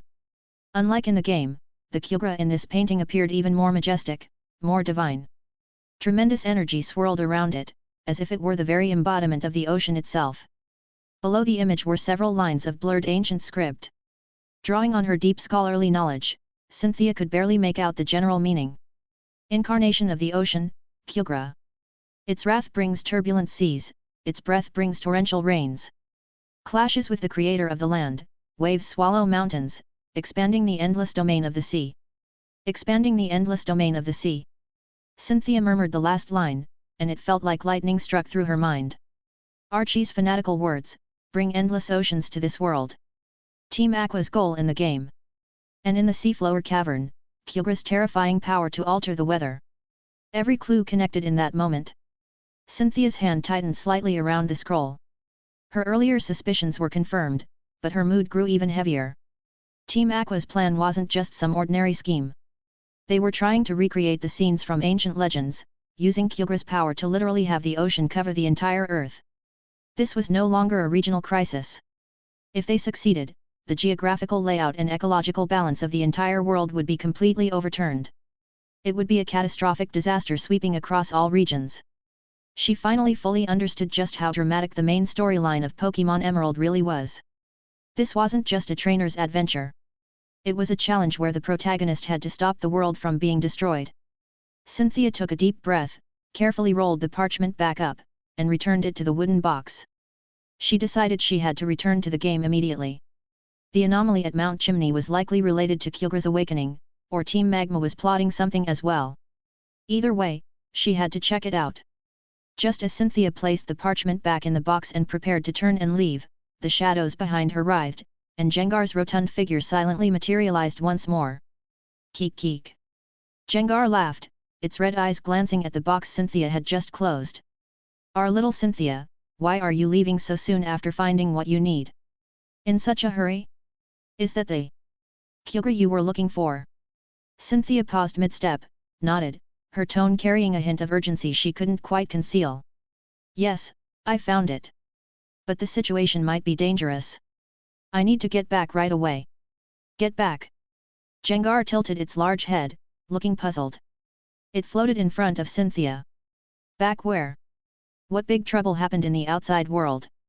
Don't tell me some fool actually dared cause trouble in the Sinnoh region and wants to flood us with seawater.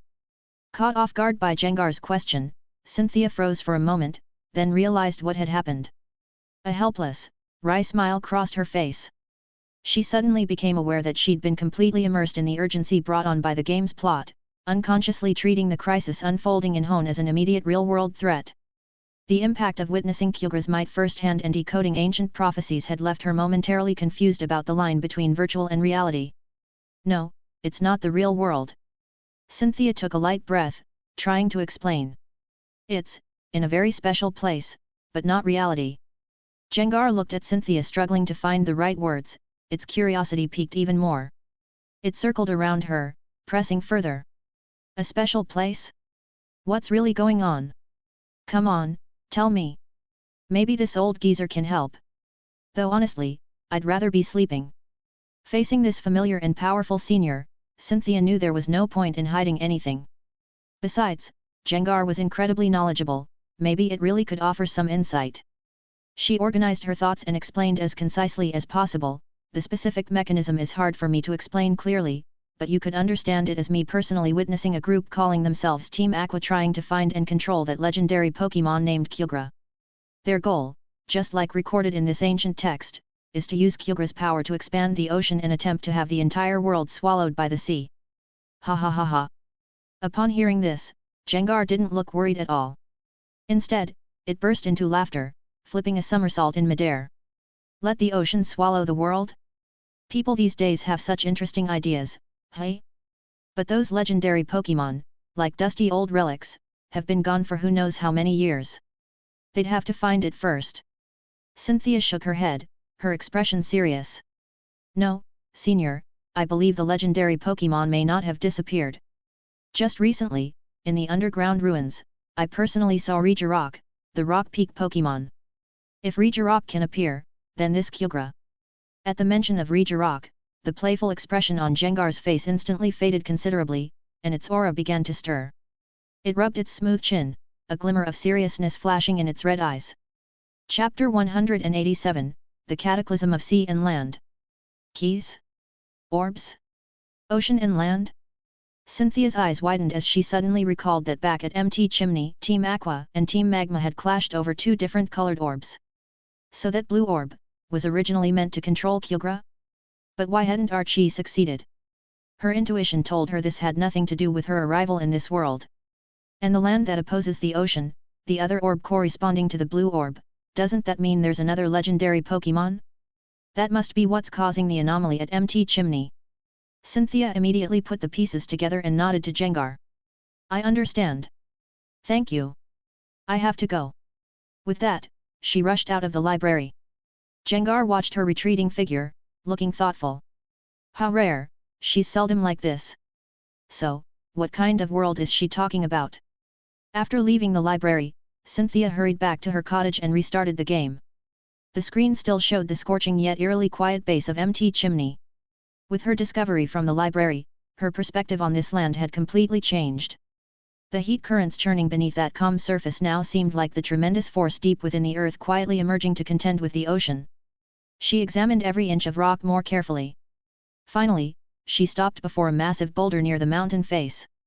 It was darker than its surroundings and radiated an abnormal amount of heat. The boulder's surface had an inconspicuous protrusion, but upon closer inspection, its shape seemed a bit too perfect. Cynthia tried having her character face the protrusion and pressed the interact button. Click! A faint mechanical sound seemed to echo from within the mountain. Immediately after, the massive boulder began sliding aside with a low rumbling, revealing a pitch-black entrance leading downward. Scorching air immediately rushed out from the opening. Even Cynthia in front of the screen felt a wave of dry heat. Just as I thought. Cynthia's eyes sharpened, and without hesitation, she guided her character inside. Completely unlike Team Aqua's base with its cold dampness and intricate waterways, Team Magma's secret base was as dry as a desert inside, the air shimmering with distortion from the intense heat. The surrounding walls were dark red, as if scorched by flames daily. In some places, streams of slowly flowing lava emitted a crimson glow, illuminating the path forward. The layout here was also much simpler and more brutal. There were virtually no complex mazes, just one winding main path descending deeper, supplemented by a few caves for storing supplies and member rest areas. However, simple didn't mean easy.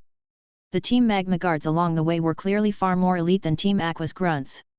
Their Pokémon were higher leveled and their moves more ferocious. Intruder! Don't even think about disrupting Boss Maxie's great plan. Let me show you the fury of the earth. Battles erupted one after another. But just as Cynthia had predicted, her team had been through countless trials and was now at level 68. Their strength far exceeded these elite members.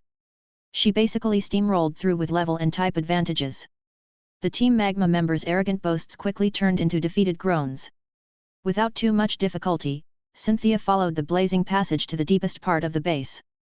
This was an incredibly massive underground cavern, even more expansive than Team Aqua's underwater cave. At the cavern's center was a lake of churning, scorching lava. Heat waves made the screen blur. And right at the edge of the lava lake stood a man in a red uniform with striking red hair, his back to the entrance as he gazed up at the boiling lava. In his hand, an orb radiating brilliant crimson light resonated powerfully with the lava below. Seeing this familiar scene, Cynthia suddenly had an ominous feeling. Wait, could it be? Cynthia carefully moved her character forward.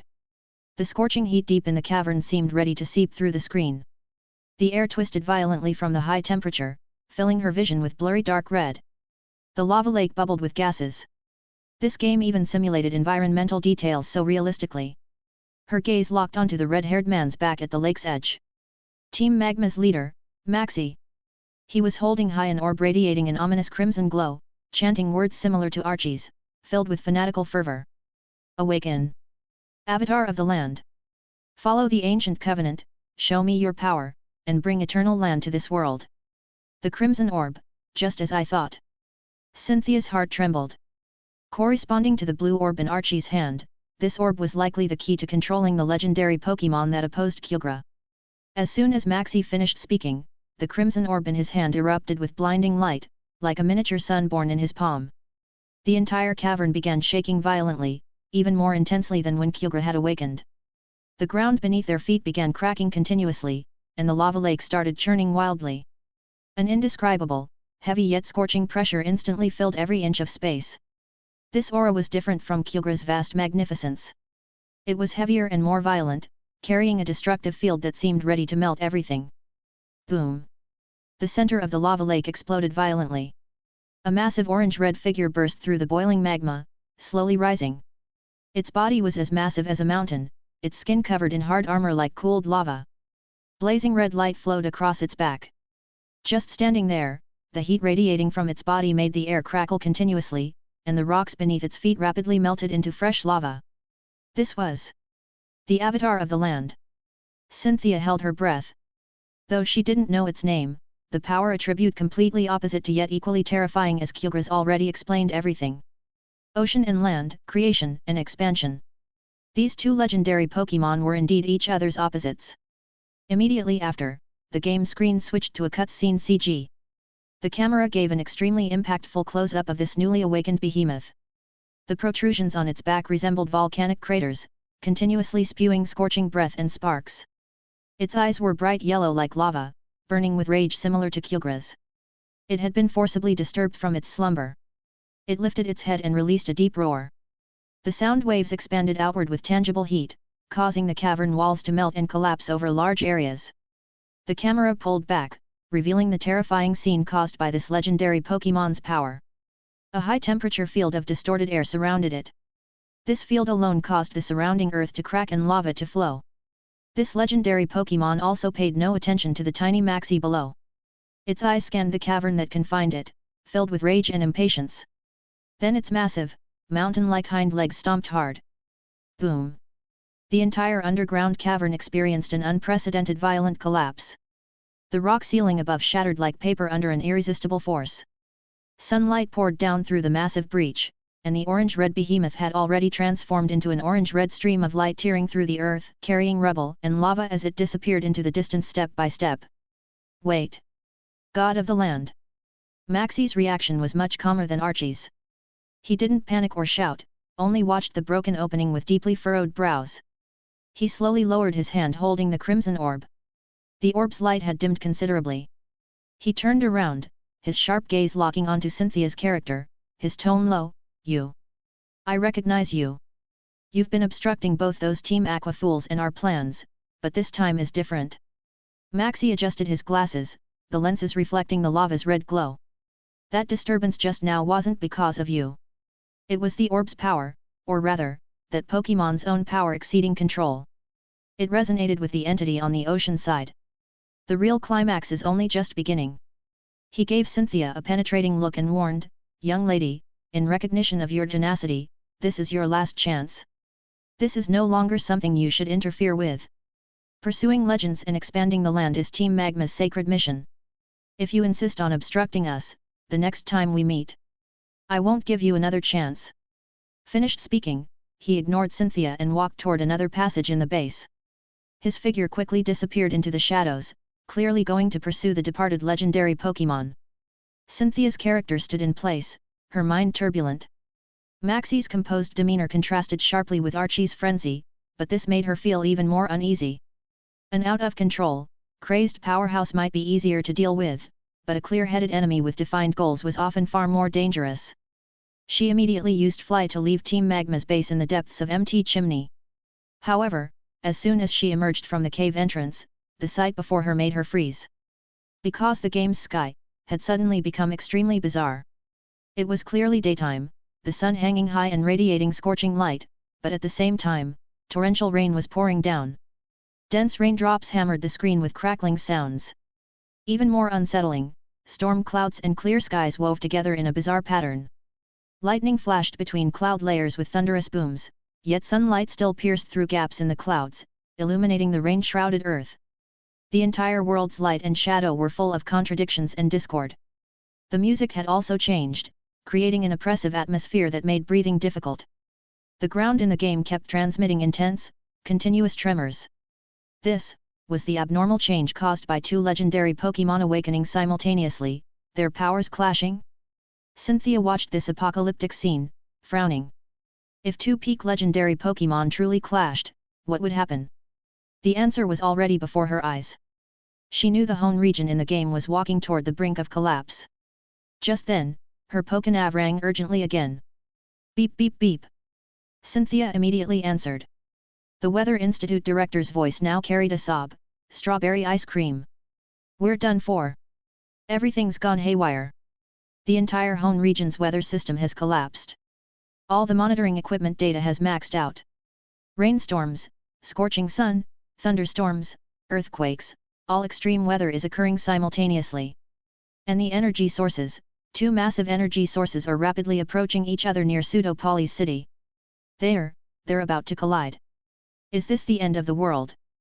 Before he finished speaking, a figure descended from the sky in the game screen with a clear bird cry, landing precisely before Cynthia's character. It was a Skarmory, and on its back was none other than Hone's champion, Steven. His normally composed face was now filled with gravity. Strawberry ice cream. I knew I'd find you here. Steven spoke quickly. I just got word from the Weather Institute and came immediately. Groudon and Kyogre are already battling at Pseudopolis City. The situation is critical. No time to explain. Quick, get on. We must go to Pseudopolis City immediately. Groudon? Committing the other legendary Pokémon's name to memory, Cynthia didn't hesitate and immediately had her character jump onto Skarmory's back. Fly activated again. The screen's scenery switched rapidly. After crossing through the chaotic, lightning-filled sky, they finally landed on an island city she'd never reached before, Pseudopolis City. However, the Pseudopolis City before her eyes was clearly no longer an ordinary city. The screen went black. A game CG began once more.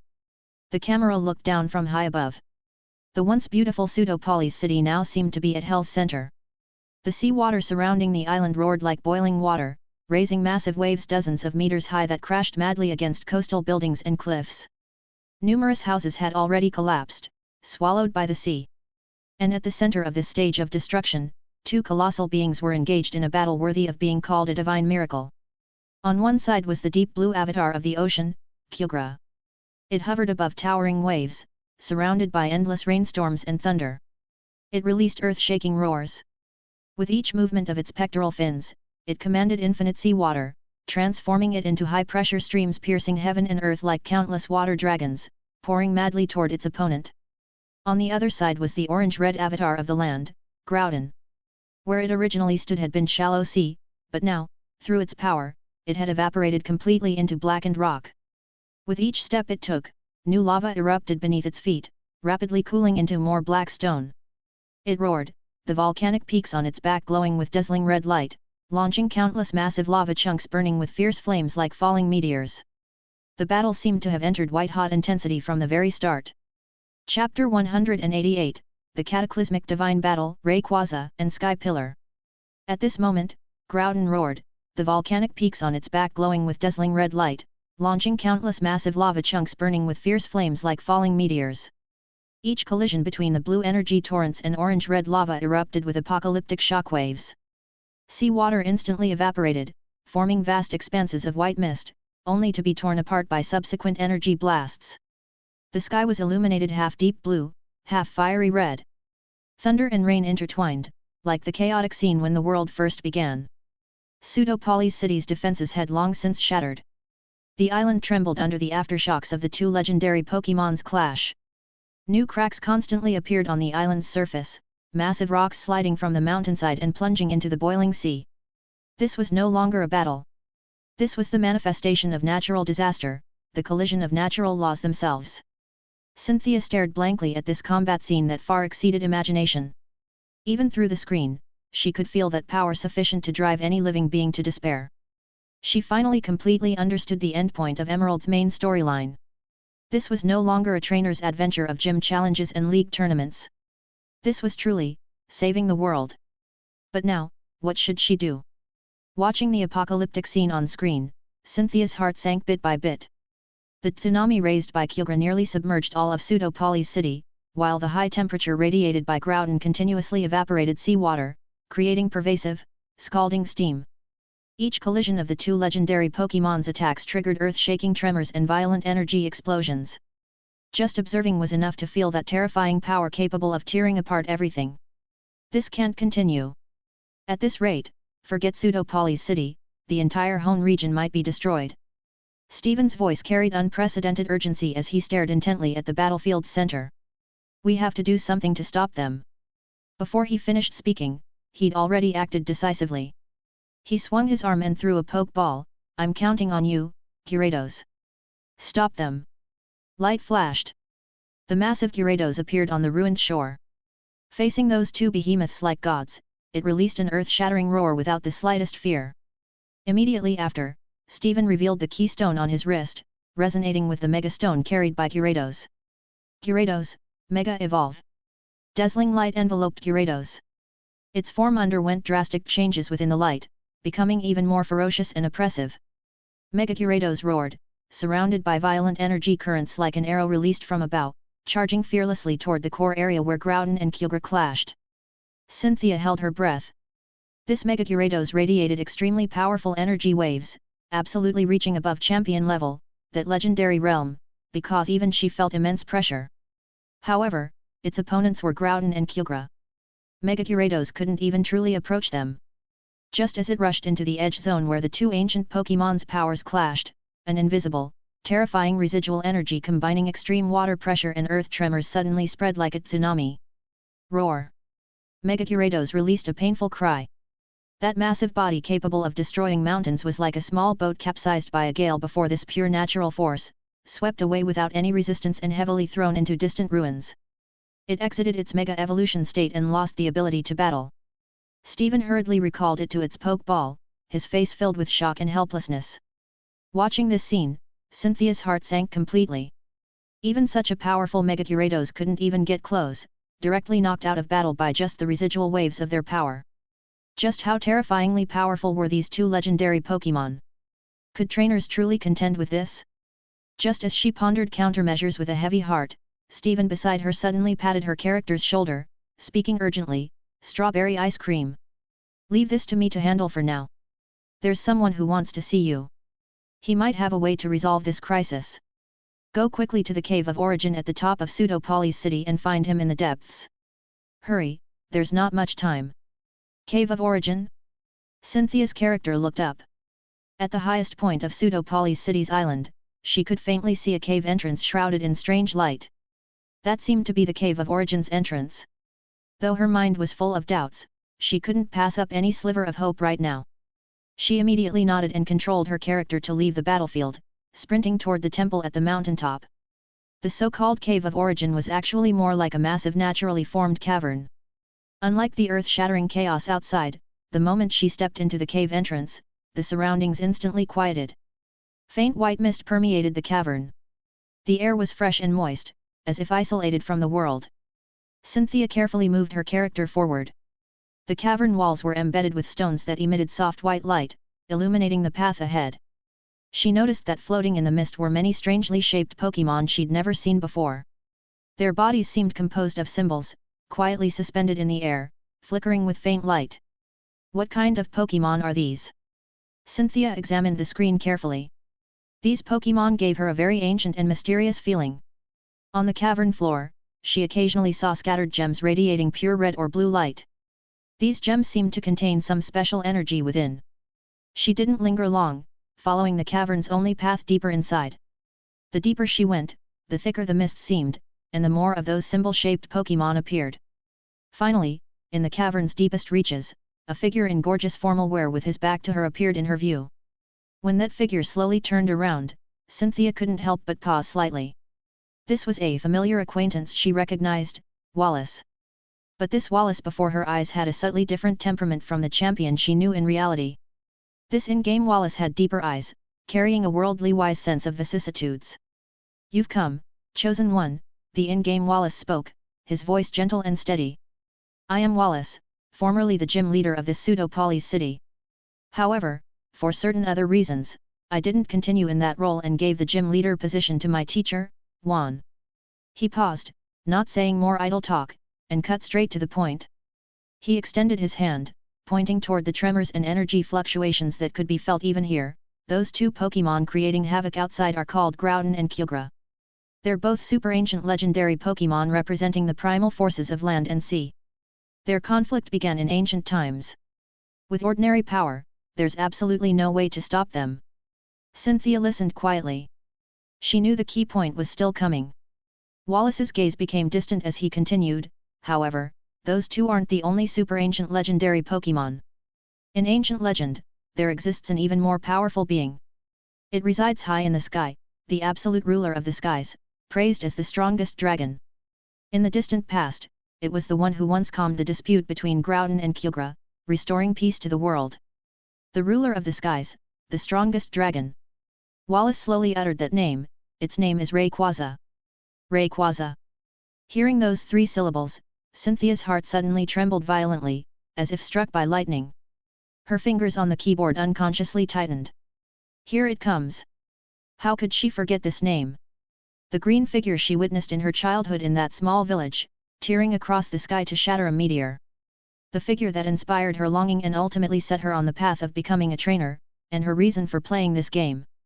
She'd been pursuing traces of Rayquaza, yearning to see it again. She never imagined that now, she'd have the chance to see it again in this way. In an instant, Cynthia finally understood why this game called Emerald had Rayquaza's majestic form printed on the cover.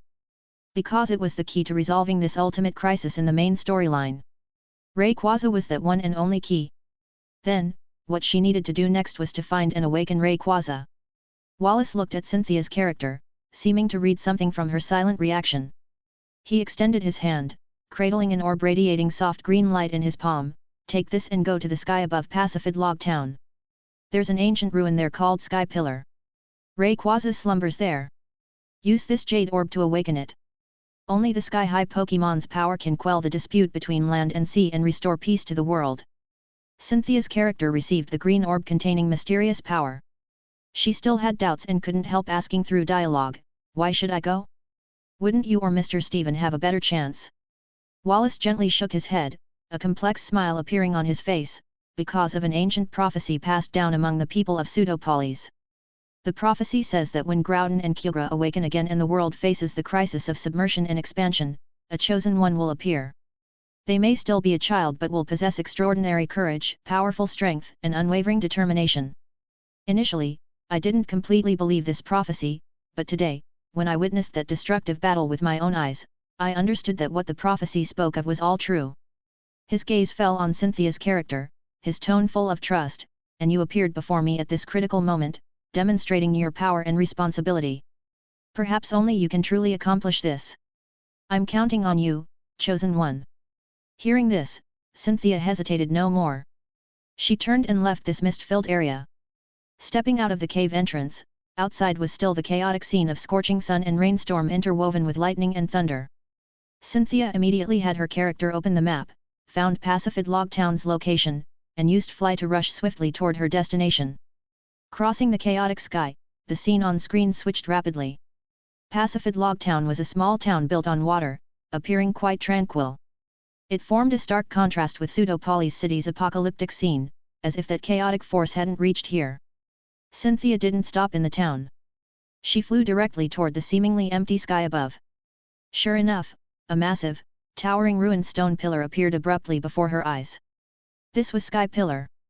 Unlike the Cave of Origin's mysterious serenity, Sky Pillar gave an incredibly ancient and desolate feeling. The pillar itself was constructed from massive rocks, but many places had already collapsed, covered with cracks and moss. The path leading to the top was dilapidated. In some places, she even had to carefully jump over broken gaps. Cynthia moved her character into Sky Pillar's interior. It was very quiet here, only the sound of wind whistling through stone crevices. Inside was a narrow passage spiraling upward. The walls were carved with some blurry ancient murals seemingly depicting a figure soaring through the sky. Unexpectedly, Cynthia's journey was remarkably smooth. She didn't encounter any wild Pokémon blocking her path, as if this ancient ruin had long been forgotten and cleared out. Cynthia carefully controlled her character, continuously jumping and climbing upward along the ruined passage. As the altitude continuously increased, the surrounding air seemed to thin. The view became increasingly expansive. Through the pillar's windows, she could see the still chaotic sky outside. Finally, after a long climb, she successfully reached Sky Pillar's very top. This was an extremely open platform with massive stone slabs covering the ground. The surroundings were completely unobstructed sky. Wild winds howled. And in the platform's center, a slender yet massive green figure quietly coiled there, as if merged with the entire pillar. Its entire body was covered in streamlined green scales. Its abdomen had red structures. Its body was elongated with yellow ring-shaped patterns adorning it, radiating an ancient and majestic aura. Its eyes were closed, seemingly in slumber. But even motionless, that massive presence seemingly merged with the sky itself would inspire awe in any creature that saw it. Rayquaza. Cynthia looked at the slumbering dragon on screen, her heart surging violently, her heartbeat involuntarily quickening. It was it. Identical to the figure in her memory that saved her hometown. The legendary Pokémon she'd pursued for so many years, yearning to see again, now appeared before her in such a clear way. Though in a virtual game world that shock and excitement transmitted incredibly realistically. Her entire body and even soul trembled slightly from this excitement. Just as her emotions surged, nearly immersing herself in this wonderful fate, the jade orb in her character's bag suddenly flew out uncontrollably. The orb hovered in midair, radiating increasingly intense green light. This light seemed alive, flying toward the slumbering Rayquaza. Under this light's illumination, Rayquaza's massive body moved slightly. Immediately after, it slowly opened its eyes. Chapter 189, Don't Stop at the Critical Moment. At this moment, Rayquaza slowly opened its eyes. Those were vertical pupils like molten gold, ancient and imposing. The instant those eyes locked onto her, Cynthia felt like she could no longer breathe. Her soul trembled deep within, not from fear, but from an indescribable, almost instinctive awe, and even more so from the excitement of finally seeing this legendary being she had dreamed of for so long. She had finally seen it. The real Rayquaza.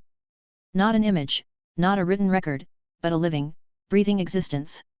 But right now, she knew Pseudopolis City was facing destruction. This wasn't the time to dwell on such thoughts. Cynthia immediately took a deep breath and pressed the interact button, speaking to the dark green figure before her, Rayquaza. Although we've never met, I know of your existence. The Hone region needs your power right now. Groudon and Kyogre are battling in Pseudopolis City, and if this continues, the entire region will be destroyed. Please help us. I'm begging you. As soon as the words left her mouth, Cynthia suddenly felt nervous. She didn't know if the Rayquaza in the game would be willing to help humanity and save the world from disaster, just like the one in her memories. She unconsciously held her breath again. However, Rayquaza's gaze fell upon Cynthia's character. In those golden pupils, faint light seemed to flow, as if sensing something. A moment later, it raised its head and let out a long, piercing dragon roar that penetrated the clouds. The roar was like an invisible ripple, dispersing the cloud layer at the top of the sky pillar. Even the chaotic weather phenomena in the distance seemed to pause for a moment. When the dragon's cry ceased, Rayquaza lowered its head. Its massive body bent slightly forward, bringing its green-scaled head close to Cynthia's character, and let out another low but unquestionable roar. Cynthia froze. What did that mean? She stared at the emerald head so close on the screen, and an incredible thought emerged. Could it be, it wanted her to get on? Cynthia was completely stunned. As a champion, she often stood on Garchomp's back while traveling, and had ridden various flying-type Pokémon across the sky or water-types across the ocean.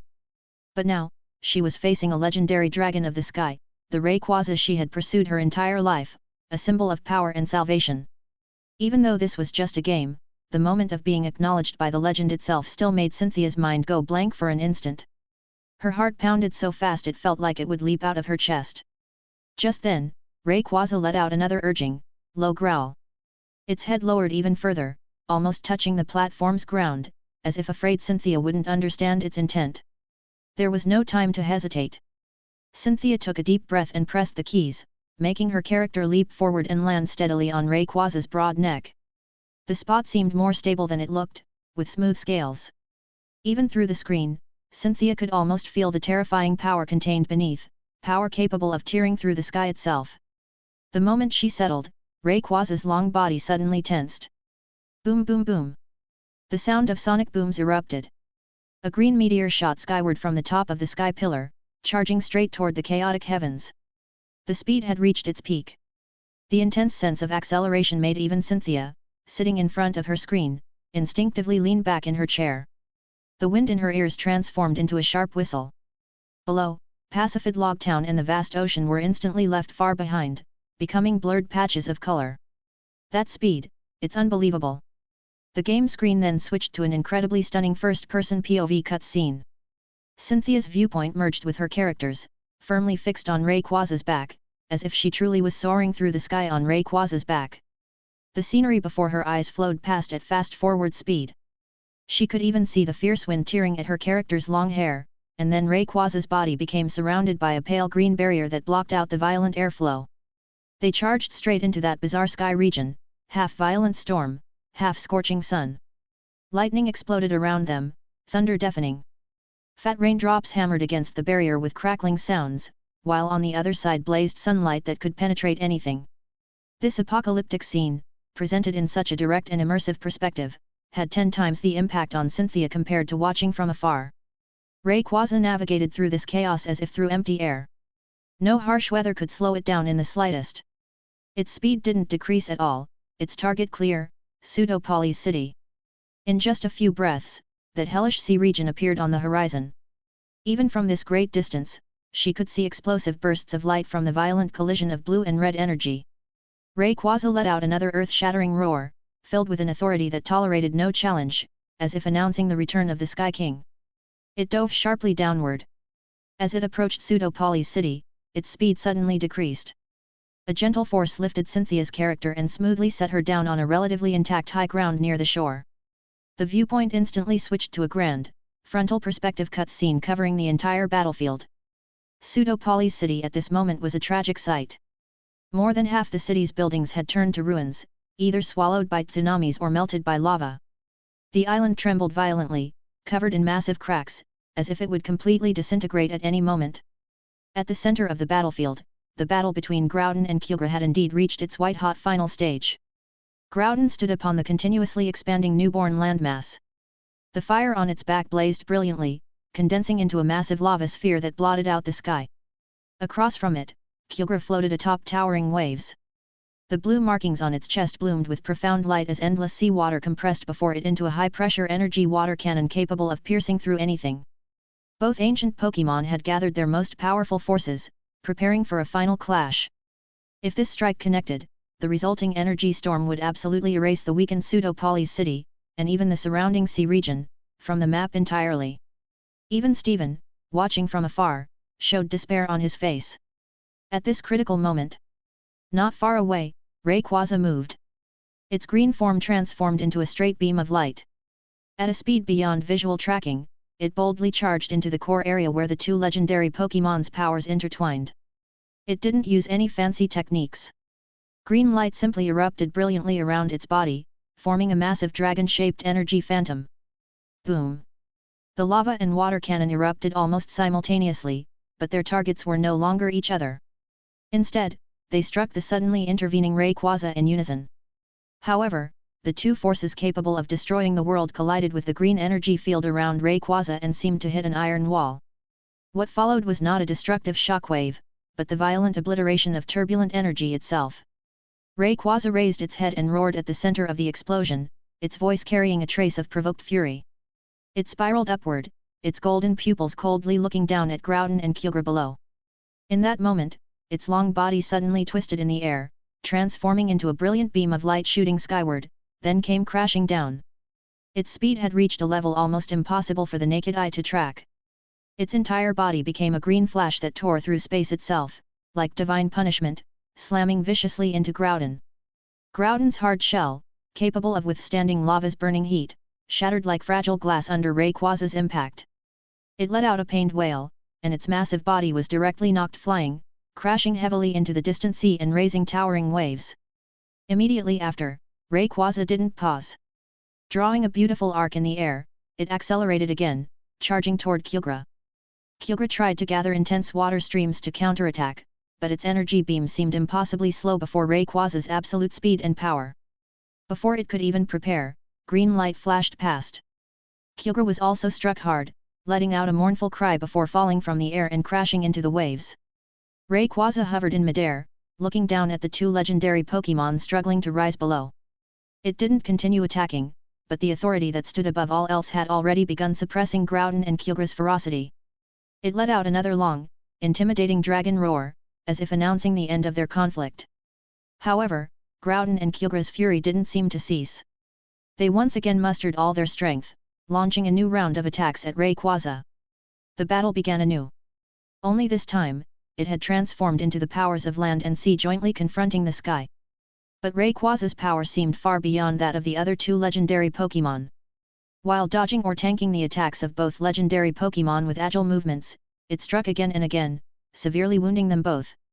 As time passed second by second through the intense battle, Groudon and Kyogre, fighting 2 against 1, were the first to reach their limit. Covered in wounds, they exchanged glances. In their eyes, that primal rage was finally replaced by fear. They let out low growls, seemingly reaching some kind of understanding. Groudon slowly sank into the seabed, while Kyogre turned and began swimming toward the ocean depths. The terrifying pressure that had filled heaven and earth rapidly dissipated with their departure. The dark clouds in the sky began to scatter. The rainstorm ceased, and the scorching sun returned to gentle warmth. Sunlight, like a golden curtain, pierced through the gradually thinning clouds and fell upon the gradually calming sea surface, reflecting glittering traces of light. It also fell upon Rayquaza's imposing green body, gilding it with a sacred halo. Between heaven and earth, tranquility was finally restored. Cynthia stared blankly at this scene on the screen, the tremendous waves in her heart unable to settle for a long time. Was this Rayquaza's power? With its own strength alone, it had easily crushed 2 ancient Pokémon capable of world destruction. This kind of power had already transcended the realm of ordinary legendary Pokémon. This belonged to the domain of gods. Was this the pinnacle of power she had always pursued? Power that could turn the tide, quell disasters, and protect everything. Cynthia's eyes suddenly grew moist, both for the peace after this disaster and for the childhood aspiration planted within her that she had now witnessed with her own eyes. But Cynthia was still Cynthia. Even facing such intense emotional impact, she quickly reached out and gently wiped away the not yet formed tears at the corners of her eyes. Her gaze became incredibly determined and burning. I must possess power as strong as his. It doesn't need to be exactly the same, but it must be strong enough. Strong enough to face any challenge, strong enough to crush any conspiracy, strong enough to protect everyone and everything I want to protect. However, just as her emotions surged and she thought everything would end here, that the game would display a prompt indicating this storyline segment had concluded, a sudden change occurred. On the screen, the background music that had just become grand and peaceful suddenly shifted, becoming urgent, sinister, filled with an ominous premonition. In the sky that had just cleared, without any warning, a massive cavity tore open. The edges of the cavity flickered with twisted, irregular light, while its interior was unfathomably dark. Cynthia's gaze sharpened. This hole was an ultra wormhole. She had already seen it twice before in the game's storyline, but the one before her eyes was more than 10 times larger.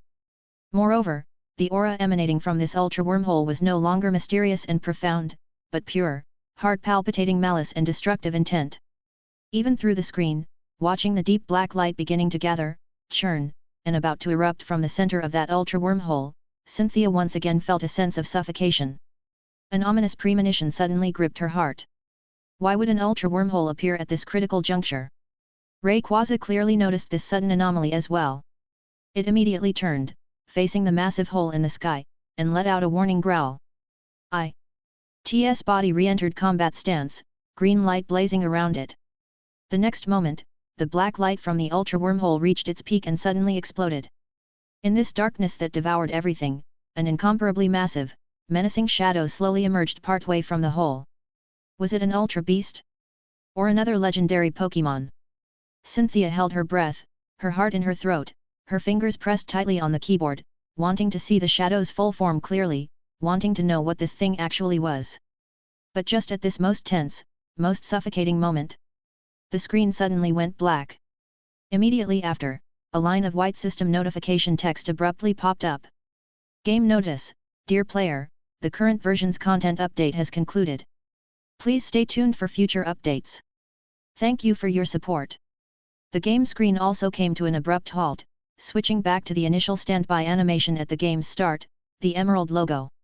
Cynthia sat frozen in front of her computer, eyes still staring fixedly at the now black screen, her brain momentarily unable to process what had happened. The overwhelming tension and oppressive feeling were instantly drained away, replaced only by immediate bewilderment. That's it? No way? Are you kidding me? Fine, stopping the update is one thing, but don't stop at the most critical moment. Chapter 190 The Champion's Breakthrough. Cynthia stared at the cold white text on the screen for several long seconds, completely frozen. A wave of indescribable frustration surged through her, as if something had lodged itself in her chest. The feeling was like climbing a mountain with absolute focus, about to reach the summit and see the view beyond, only to have the ground give way beneath her feet. All that anticipation and tension just plummeted into empty air. Her brain took several seconds to process the information that the game really does end here. A soft sigh escaped her lips, mixing helplessness with intense unwillingness. It actually stops here. Her fingers unconsciously traced across the keyboard, as if that could somehow make the frustrating prompt disappear. She even instinctively moved the mouse and clicked several times on the now useless interface, tapping the Enter key with a faint, unrealistic hope. But it was all futile. The screen only displayed the glowing emerald logo, with peaceful, melodious background music that formed a stark contrast to the world-shattering, suspenseful atmosphere from moments before. That black shadow emerging from the ultra wormhole stuck in Cynthia's mind like a thorn. Was it a never-before-seen ultra beast? Or some malevolent legendary Pokémon? Rayquaza had just gone through a brutal battle. What was its condition? Could it still respond? Pseudo-Poly's city had nearly been destroyed and had just calmed down. Was it about to get blown up again? Countless questions swirled and tumbled through her mind, but she couldn't find any answers. This feeling of a story cutting off abruptly was even more intense than the emotions she'd felt during her final battle as champion against her strongest opponent. An urgent impulse to know what happened next kept welling up in her heart. She took a deep breath, forcing herself to calm down. As Sinnoh's champion, she understood clearly that losing emotional control wouldn't solve anything. Cynthia picked up the private communicator on her desk. Her first thought was to call Lance. If that guy knew the game had such shocking content ahead and that it was stuck at such a critical point, his reaction would definitely be entertaining. Plus, Cynthia wanted to share the intelligence about Rayquaza, Kyogre, and Groudon with him. That was the really big news. But then, Cynthia's finger hovered over the call button without pressing down. She imagined Lance also anxious and frustrated, and the corner of her mouth turned up slightly. Such spectacular plot developments, especially the shock of Rayquaza's arrival, and this cliffhanger ending. If she spoiled it for Lance in advance, she'd be robbing him of the chance to personally experience that heart-pounding content. That didn't seem quite right. This subtle feeling of shared suffering and anticipation made her finally put down the communicator. Unable to continue the game, her thoughts and curiosity desperately needed an outlet. She stood up, her gaze turning toward the majestic silhouette of Mt. Coronet looming in the night outside her window. Right there, perhaps she could find something. The information in the game was shocking, but that developer, called Wind, had truly never lied to anyone. Having just confirmed the legend of Kyogre, she now held enormous curiosity about the existence of Groudon. No sooner said than done. Cynthia threw on her coat, and her figure once again melted into the snow night. She made her way up Mt. Coronet with practiced ease, passing through the hidden trail partially covered in snow, arriving once more before the giant tree called the Tree of Knowledge. Skillfully opening the concealed door, she stepped into the passage inside. She hadn't gone far when the shadows ahead twisted with familiar distortion. Ka-hee-hee. An ethereal, mischievous laugh rang out as the Jengar guarding this ancient library slowly materialized, hovering in mid-air. Its large red eyes curiously examined Cynthia, who had returned so soon. Cynthia? Back so quickly?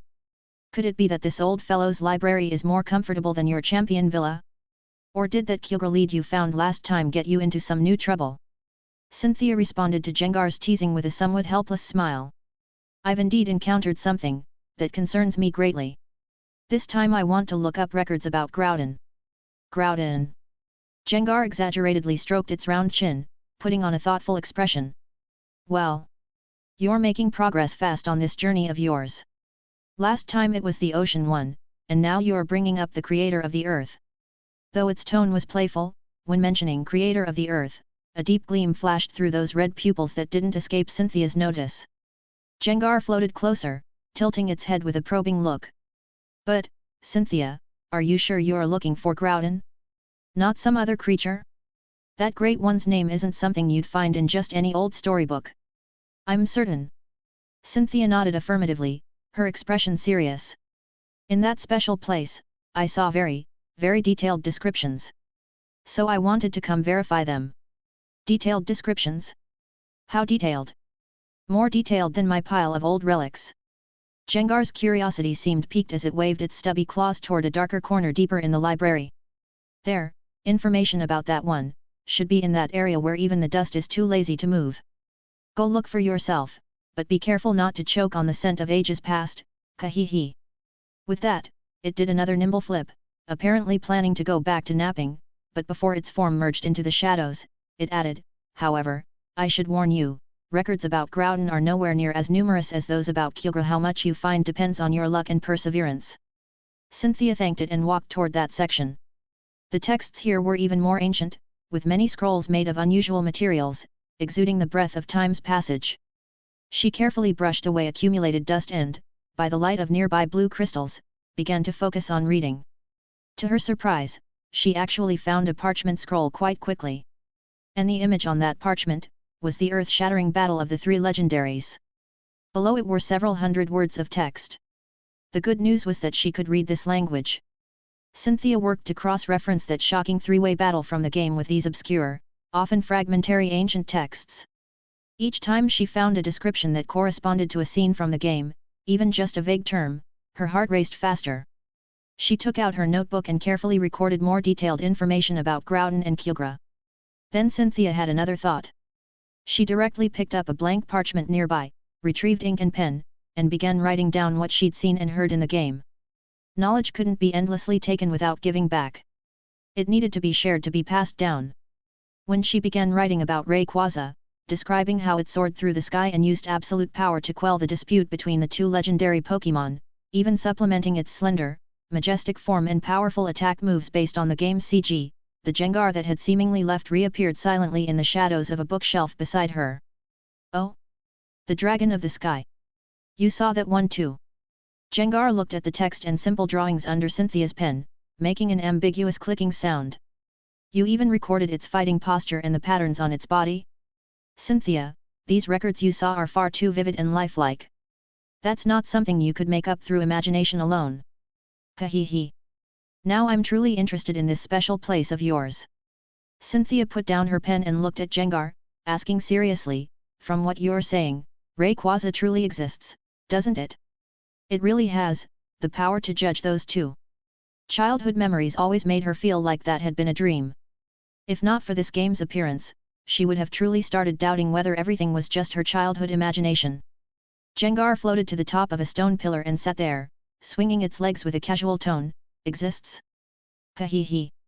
The world is so vast that there are always ancient beings that like to sleep in corners where no one can find them. The dragon's shadow in the sky, I haven't heard any reliable news about it appearing in a very, very long time. As for its power, it drew out its tone, its red eyes looking at Cynthia. Do you think something that ancient legends call the judge of the sky would just be out there scaring children? It paused, then switched back to its playful tone, but that's about all I know from old rumors. After all, I wouldn't dare fly that high to disturb its slumber. If it had a bad temper when waking up and gave me one of those attacks, these old bones couldn't take it. Oh my! This attitude that seemed joking but actually contained confirmation and warning made Cynthia's heartbeat quicken. Jengar didn't deny Rayquaza's existence and power. It even implied in its own way that Rayquaza's position surpassed ordinary legendary Pokémon. She took a deep breath of air laden with the dust of time, her fingertips tightening slightly around the parchment in her hand. Speaking of which, who exactly was that developer called Wind? Why could he so precisely recreate these legends that only existed in the most ancient secrets? Various questions lingered endlessly, but right now, the frustration from the game being stuck at a critical point and her desire to explore the secrets behind Rayquaza dominated her thoughts. She carefully put away her notebook and said to the Jengar hidden in the shadows, "Thank you for the warning. I'll be careful." "Kahihi, no need to be so polite. Seeing you so full of energy makes this old fellow find it quite interesting."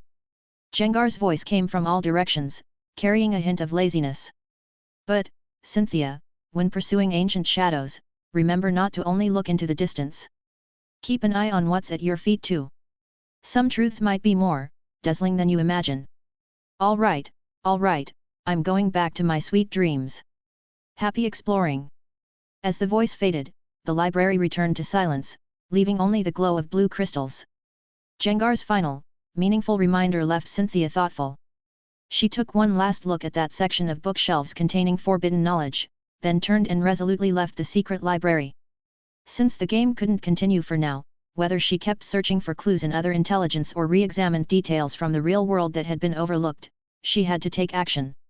The shadow of Rayquaza and that unknown black figure emerging from the ultra wormhole hung over her head like a massive sword, urging her forward. Meanwhile, on the other side of the world, Kairos sat in front of his computer, casually opening a movie from this world, thinking to relax a bit. But less than half an hour in, he couldn't help pressing pause. Sparks and lightning flashed across the screen. The special effects for the Pokémon battles were actually pretty good, but the plot felt like it was written by a director who hadn't finished elementary school. The actors' line delivery and expressions were wooden. He couldn't help shaking his head. Honestly, they'd clearly spent quite a bit on the special effects, but the script and acting hadn't received any investment at all. And this was number one at the box office? He leaned back in his chair, feeling somewhat helpless. Come to think of it, this world's entertainment industry, especially film and television, seemed to still be at a very primitive stage. If he could bring over those classic theatrical releases from the Pokémon world, like The Rise of Darkrai or Giratina and the Sky Warrior, with that level of storytelling and emotional expression, it would probably shake up the entire film industry. Unfortunately, the system now clearly restricted him to only making games. He'd have to put aside those thoughts for now. It really was a bit regrettable. Just as he was mulling over these things, a series of system notification messages suddenly popped up without warning in the upper right corner of his vision. Ding! This cycle's AW points have been calculated. Emotional points contributed by players from Parallel World PM0734, 3,200 points. Emotional points contributed by players from the current world, 8,500 points. Kairos's gaze swept over these numbers as he stroked his chin. The current world's points mainly came from Emerald's continued operation. Black Phantom hadn't had time to accumulate emotional points yet. The figure of over 8,000 was within his expectations. But what surprised him a bit was the Parallel Worlds side. Black Phantom had only just been released, not even properly warmed up yet, and it had already contributed over 3,000 emotional points. This once again confirmed the system's rule: new players experiencing the game for the first time produced the strongest emotional fluctuations and provided the most points. For veteran players, as their game experience deepened, their emotional thresholds kept rising. It became much harder to provoke strong emotions from them, and the points decreased significantly, unless their emotional threshold level could be achieved. However, judging by how long Cynthia had been stuck at level 2, this clearly wasn't an easy thing. Just as that thought flashed through his mind, a line of text with a distinctive dazzling golden border popped out, nearly occupying the center of his field of vision. Congratulations, host!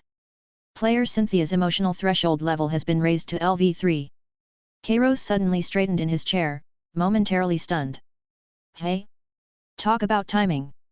No way, she just hit level 3? Chapter 191, Emotional Threshold Reward, Mythical Resonance. Kairos stared at the brilliant golden notification text hovering in the center of his vision, his movements pausing involuntarily. Congratulations, host! Player Cynthia's emotional threshold level has been upgraded to LV3. She actually broke through? A flash of surprise crossed his mind. Cynthia's emotional threshold had been stuck at level 2 for quite a long time, stubbornly refusing to budge in a way that caught him off guard. He'd even sent her a megastone as a reward previously, but even that hadn't pushed her threshold any higher. He never expected it to suddenly jump now. Honestly, this was definitely a noteworthy development.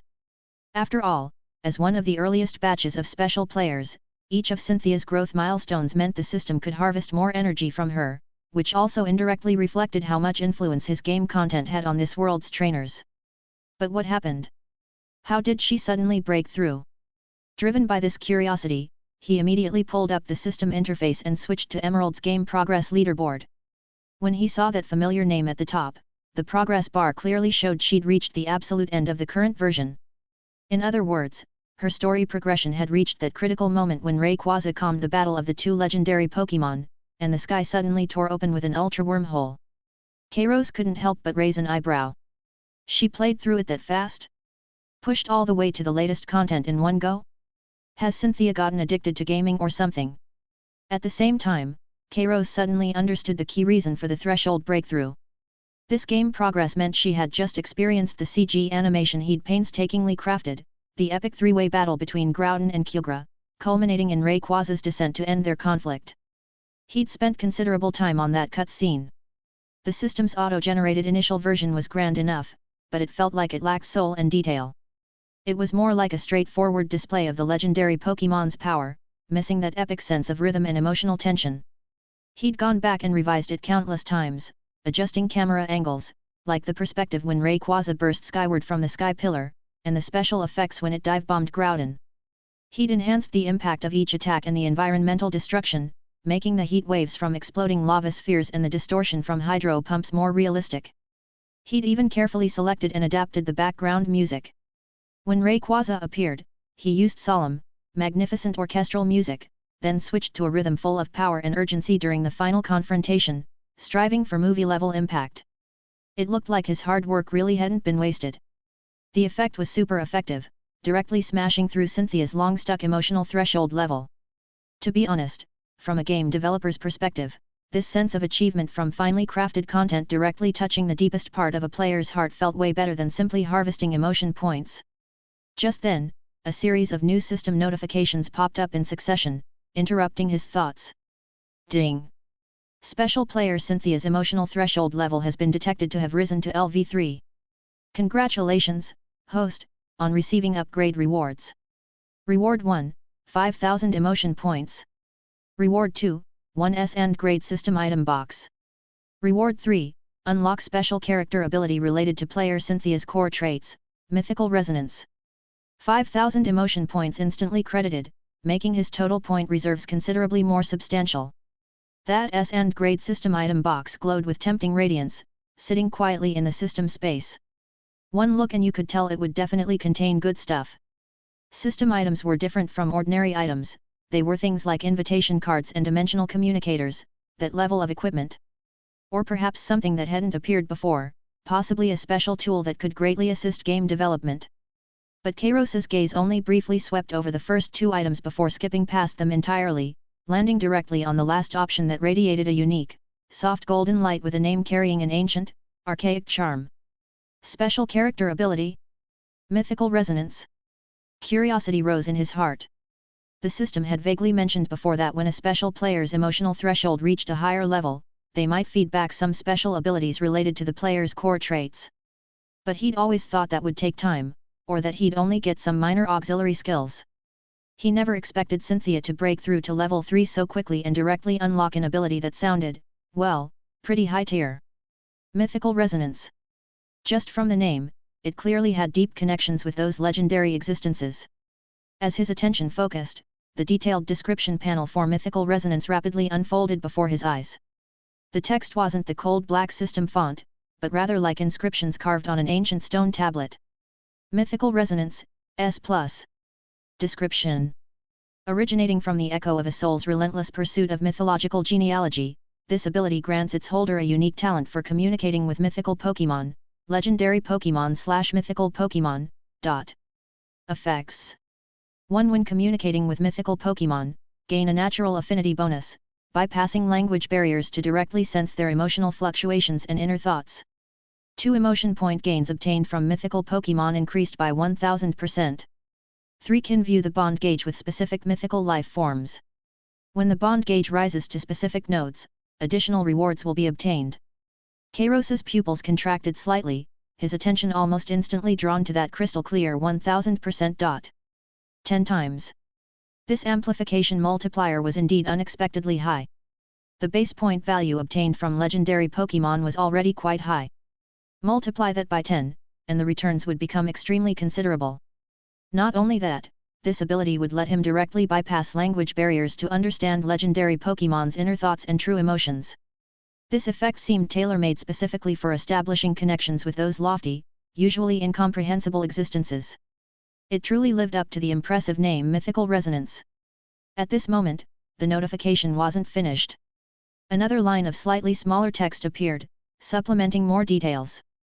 Please note, reaching bond gauge levels of 60, friendly, and 100, resonance, will both grant special rewards. The reward at gauge 100 will be extremely generous.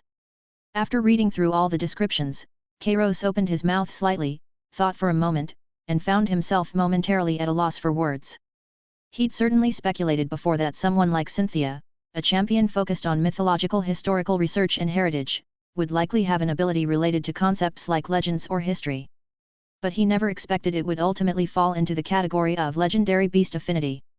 This wasn't mythical resonance, this was a freaking legendary Pokémon exclusive favorability guide. Even a bond gauge system like something from a dating sim had appeared. What's next? Unlocking exclusive storylines and gift-giving functions? This is turning into Love and Pokémon or something. He couldn't help but raise his hand to rub his forehead. His feelings were genuinely a bit mixed. This ability, to say it was useless, would be absolutely impossible. The 10 times emotion point gain alone was outrageously powerful.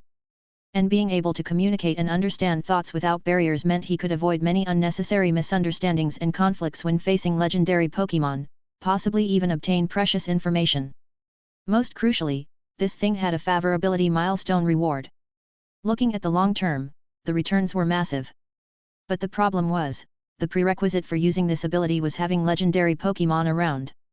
And that's where it got awkward. In the world he inhabited, legendary Pokémon truly were just legends. In reality, there weren't even reliable sighting reports, let alone actual physical contact. Wait, that wasn't entirely accurate.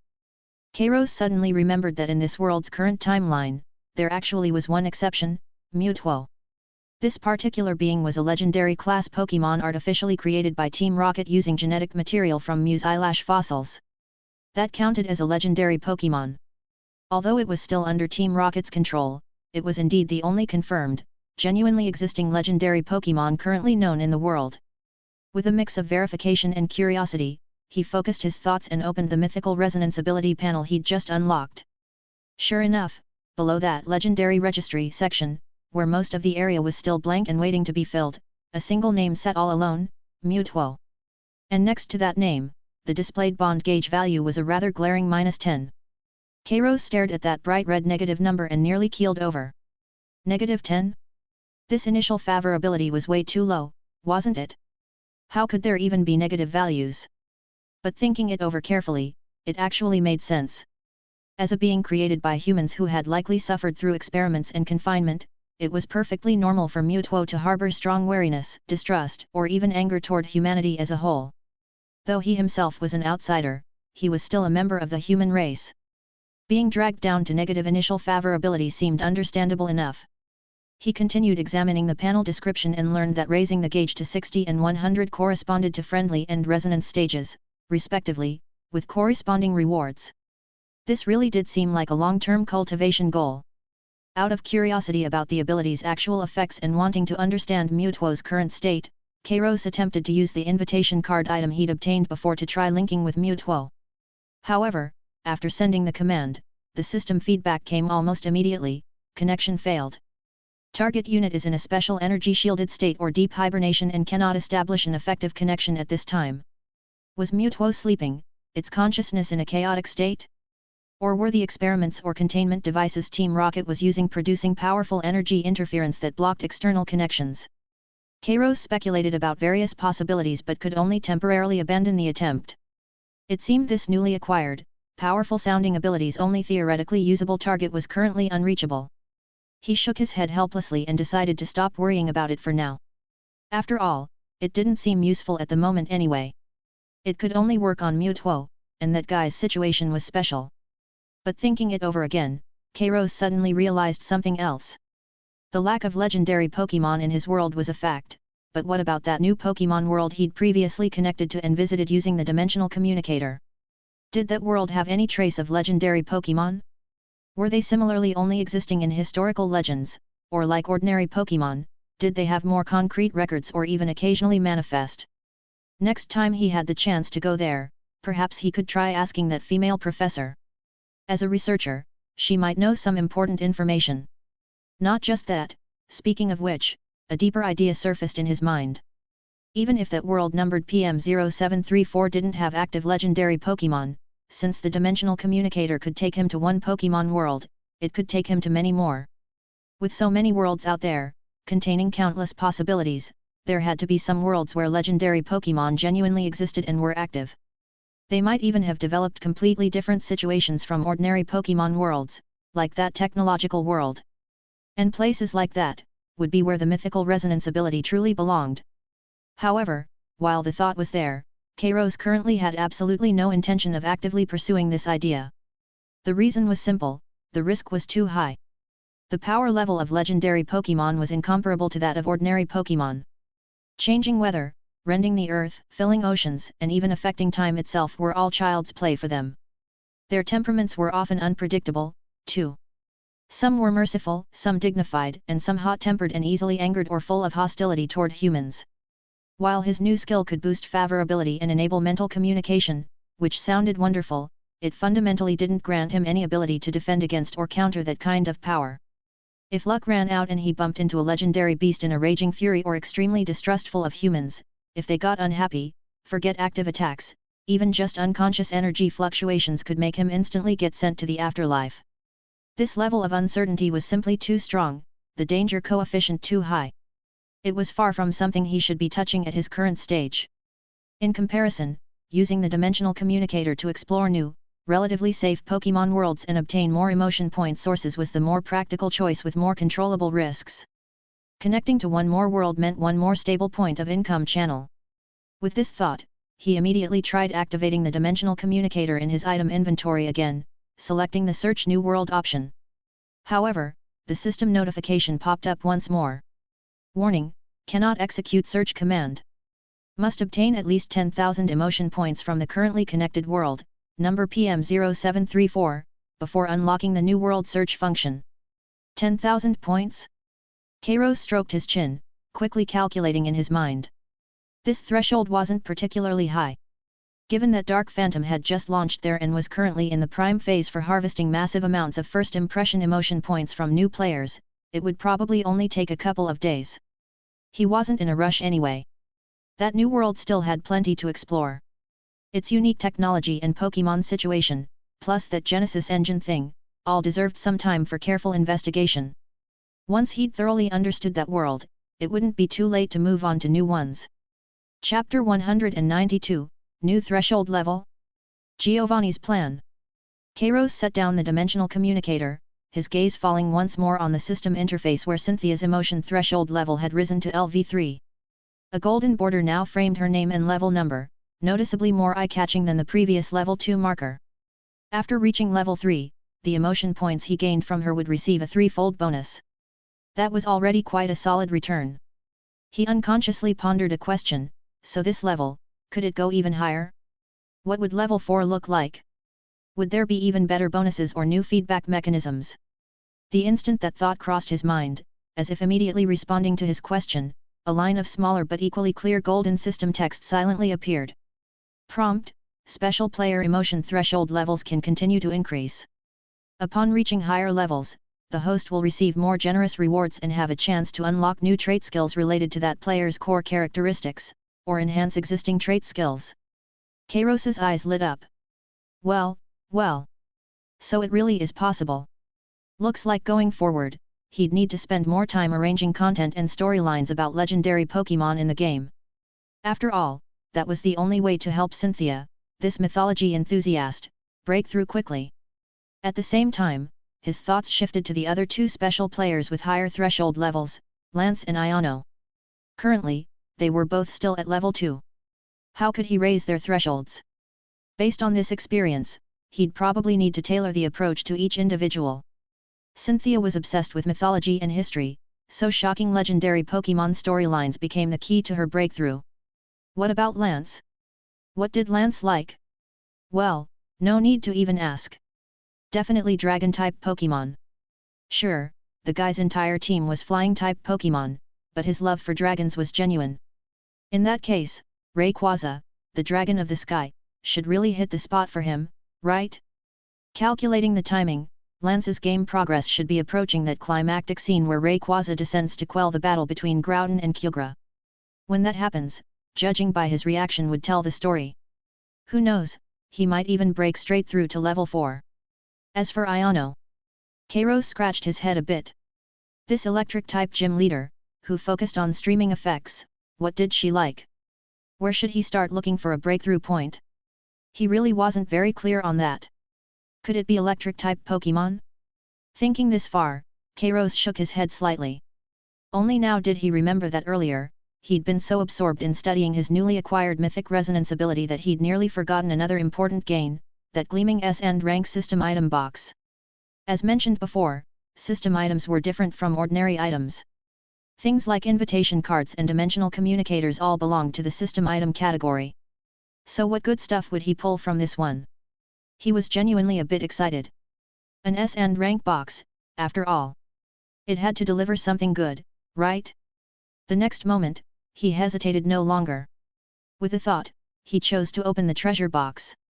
There were no exaggerated light effects, only what appeared to be an ancient yet luminous scroll that silently materialized in his system space. Though calling it a scroll wasn't quite right. It looked more like a thick tome bound in some unknown type of leather. The cover was a deep gold color with no text whatsoever, only a complex, constantly shifting mark engraved on it that resembled a starry sky. When Kairos retrieved it from the system space, the moment the book fell into his hands, a heavy weight and a strange pulsing sensation immediately transmitted through. At the same time, information about this item flowed into his mind. Legendary Pokédex, S and rank special item. Description: this is no ordinary object, but rather a miraculous creation faintly connected to the deep mythological pulse of the world. It does not passively record what is already known, but rather actively guides its holder to explore the unknown and establish bonds beyond the mundane with those lives that walk among legends. Effects: 1 record chapter, automatically records legendary Pokémon/mythical Pokémon that the host personally encounters and meaningfully interacts with. After recording, it will display basic names and initial impressions. Currently recorded: 1. Mewtwo, status, bound/dormant, impression, wary/distant. 2. Pursuit chapter, can expend a certain amount of emotion points to obtain basic information about a specified legendary/mythical Pokémon, including but not limited to brief lineage data, general temperament tendencies, potential preferences, recent possible habitat or active area clues. The level of detail and accuracy is proportional to the points consumed. 3. Contract chapter, upon establishing effective connections with a certain number of legendary/mythical Pokémon, judgment criteria, must meet in person and conduct substantive communication, successfully promoting the game concept to them so they develop awareness or interest. Special rewards granted by the Pokédex itself can be obtained. Current progress, 1/. Number of effective connections needed for next reward, 3. Holy crap! Looking at this newly acquired legendary Pokédex, Kairos's mood immediately grew somewhat complicated. These effects. It's called a Pokédex, but how does it feel more like a legendary Pokémon friend-making and game promotion guide? Isn't this basically encouraging him to network with those legendary Pokémon? Calling it networking might not be entirely accurate. After all, the Pokédex required promoting the game, but wasn't that even harder than simply building favorability? Mewtwo being able to play the game was entirely thanks to the invitation card, a special item that forcibly established the connection. Other legendary Pokémon didn't have that privilege. Could he really lug a computer tower and monitor to some sleeping sanctuary or volcanic crater and greet them there? Then go, "Hey there, Groudon buddy. Come check out this new game I made. Kill some time with it." Kairos covered his face. Just imagining that scene was too much, almost too painful to contemplate. Going directly like that would most likely result in either being ignored or getting treated as an annoying pest to be eliminated. Did legendary Pokémon think the same way as humans? Would they even be interested in video games? Kairos really couldn't say for sure at this point.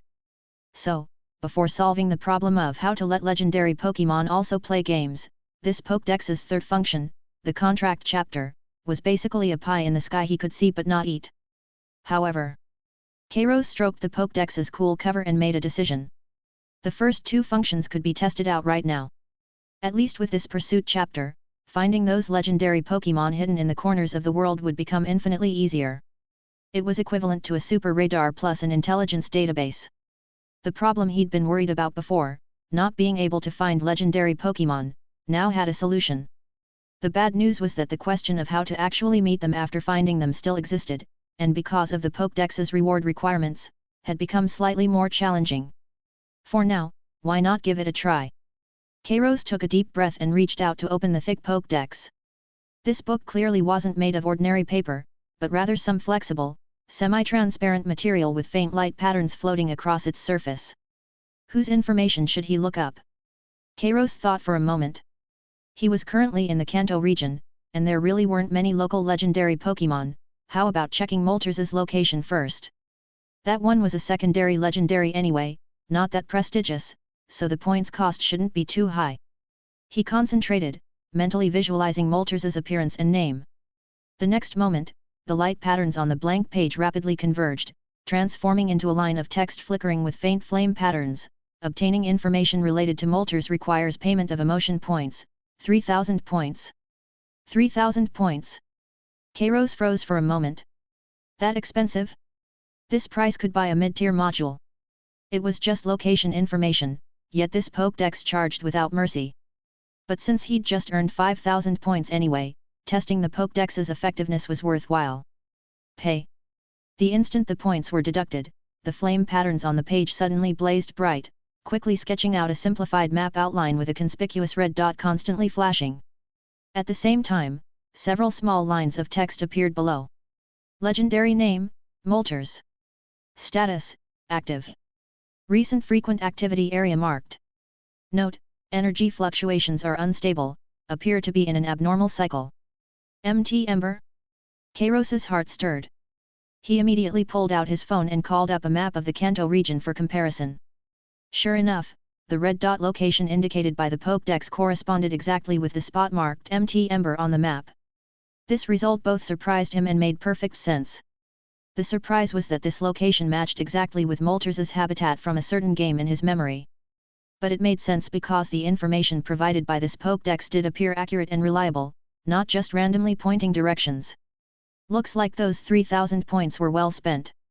He gently closed the legendary Pokédex and returned it to his system space. Knowing the location actually made him calmer.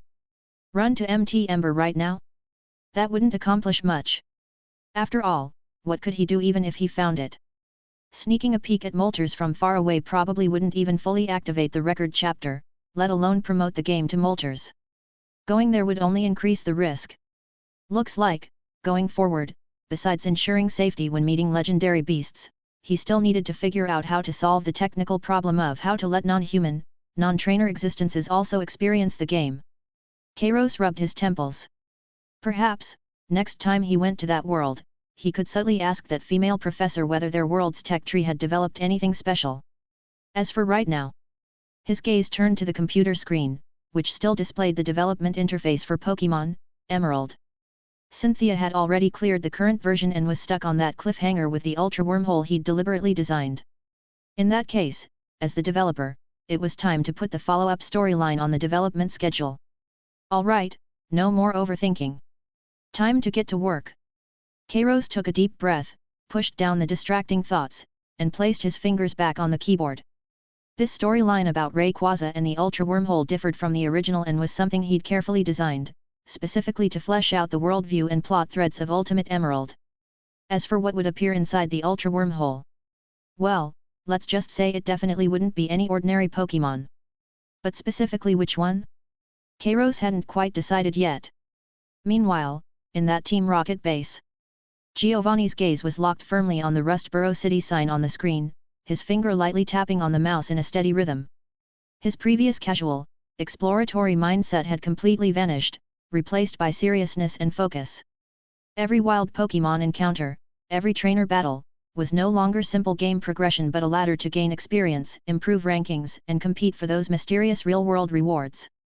Beedrill, Twineedle. His commands were concise and forceful. The Beedrill on screen moved as swiftly as lightning, easily defeating a wild Zigzagoon. Watching the experience bar grow imperceptibly by a sliver, Giovanni's lips curved into a cold, sharp arc. This tangible feeling of getting stronger, even in a virtual world, rekindled his long-dormant desire for conquest. His mind rapidly calculated, based on known intelligence, reward distribution was tied to game progress and global rankings. Therefore, efficiency was paramount. He must quickly collect stronger Pokémon, optimize team composition, and clear the main storyline in the shortest time possible to compete for higher rankings. He even began considering whether to mobilize Team Rocket's resources in the real world to gather intelligence on other top players, analyze their progress, and ensure he always remained in the first tier. Rainbow Rocket. He murmured the name again, his gaze profound. If everything in the game could map to reality, this might not be just the plundering of items, but potentially a shortcut to making his organization even more powerful. This thought made his heartbeat accelerate slightly. Just then, his private communicator vibrated. It was an encrypted message from Mattery, who handled intelligence analysis. The message roughly summarized the former Dream Factory employee's whistleblowing incident circulating online, with an annotation: this incident's heat is being rapidly overshadowed by news of Emerald physical rewards, dealing a substantial blow to Dream Factory but having no direct impact on us. Additionally, the League investigation team has arrived in the Paldea region, attempting to contact gym leader Iono, but no progress has been made yet. Giovanni quickly skimmed through it and let out a cold snort. Dream Factory's internal strife seemed trivial to him, hardly worth mentioning. The League's investigation was actually within expectations. He was even pleased to see it. The League's involvement might draw out more information about Wind Studio. That would be beneficial. After brief consideration, he typed a reply to Mattery: continue monitoring League movements, especially any analysis reports regarding physical reward technology. Redirect some resources to secretly gather information on Emerald top players globally, focusing on those likely to receive rare rewards. Setting down the communicator, Giovanni refocused all his attention on the game. At this moment, his character was about to enter a new forest area. He knew the real challenges and opportunities hadn't arrived yet. Meanwhile, in that coffee shop's private room with its slightly tragic atmosphere, Adam and the others watched the online posts they'd leaked stir up some ripples before quickly being drowned out by content about rare candy and teleportation, their moods all complicated. Looks like, our little news compared to theirs doesn't even count as a ripple. The black-framed glasses planner smiled bitterly as he pushed up his glasses. Chapter 193, Ethan. While Kairos was working on the follow-up content for the battle between the two legendary titans, at the same time, in the Sinnoh region, within a certain nameless small city, the afternoon sunlight carried a warmth as it streamed into the cold stairwell of an apartment building. It carved bright and dark patches on the concrete steps. A black-haired young man walked with his head down, stepping on these patches of light one at a time, his pace somewhat slow, as if climbing each step required considerable effort. In the stairwell, there was only the sound of his own footsteps and the faint, distant cries of Pokémon from outside the window. "Oh my, Ethan! You're back!" A gentle yet surprised female voice came from above, breaking the silence. Ethan looked up to see Mrs. Matsumoto from next door standing in her doorway holding a black trash bag, her face wearing that same caring smile as always. Her apron was still stained with some oil spots, as if she'd just finished working in the kitchen. "Yeah, Mrs. Matsumoto," Ethan responded, his voice somewhat dry. He tried to force out a smile in return for this kindness, but his mouth only twitched slightly before ultimately failing to produce one. Perfect timing, perfect timing. Mrs. Matsumoto seemed not to notice his forced effort and greeted him enthusiastically, casually setting the trash bag by the door.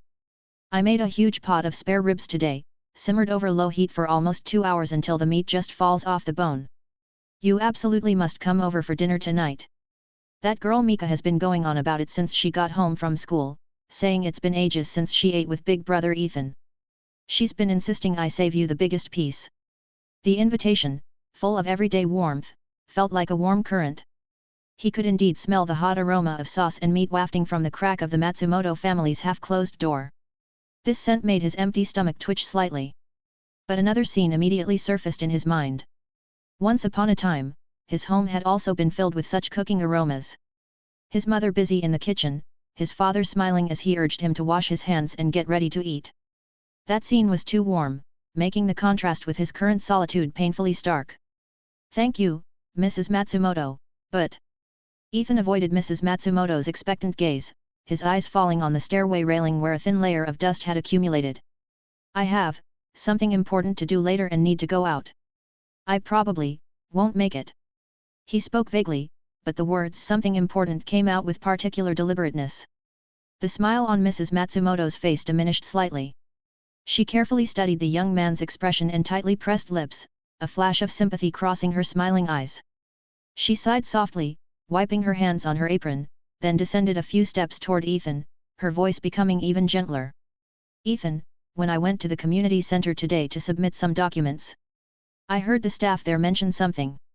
She paused, as if choosing her words carefully. "They said you scheduled an appointment for this afternoon to cancel your trainer license?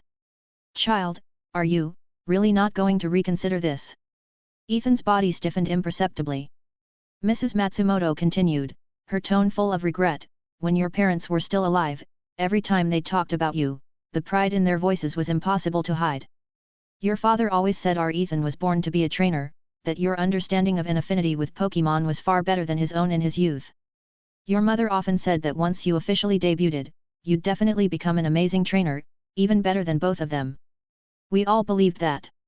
The 3 words trainer, normally commonplace, now stabbed sharply into the depths of Ethan's heart. A sharp pain flashed through, causing his pupils to contract violently, his vision even blurring for an instant.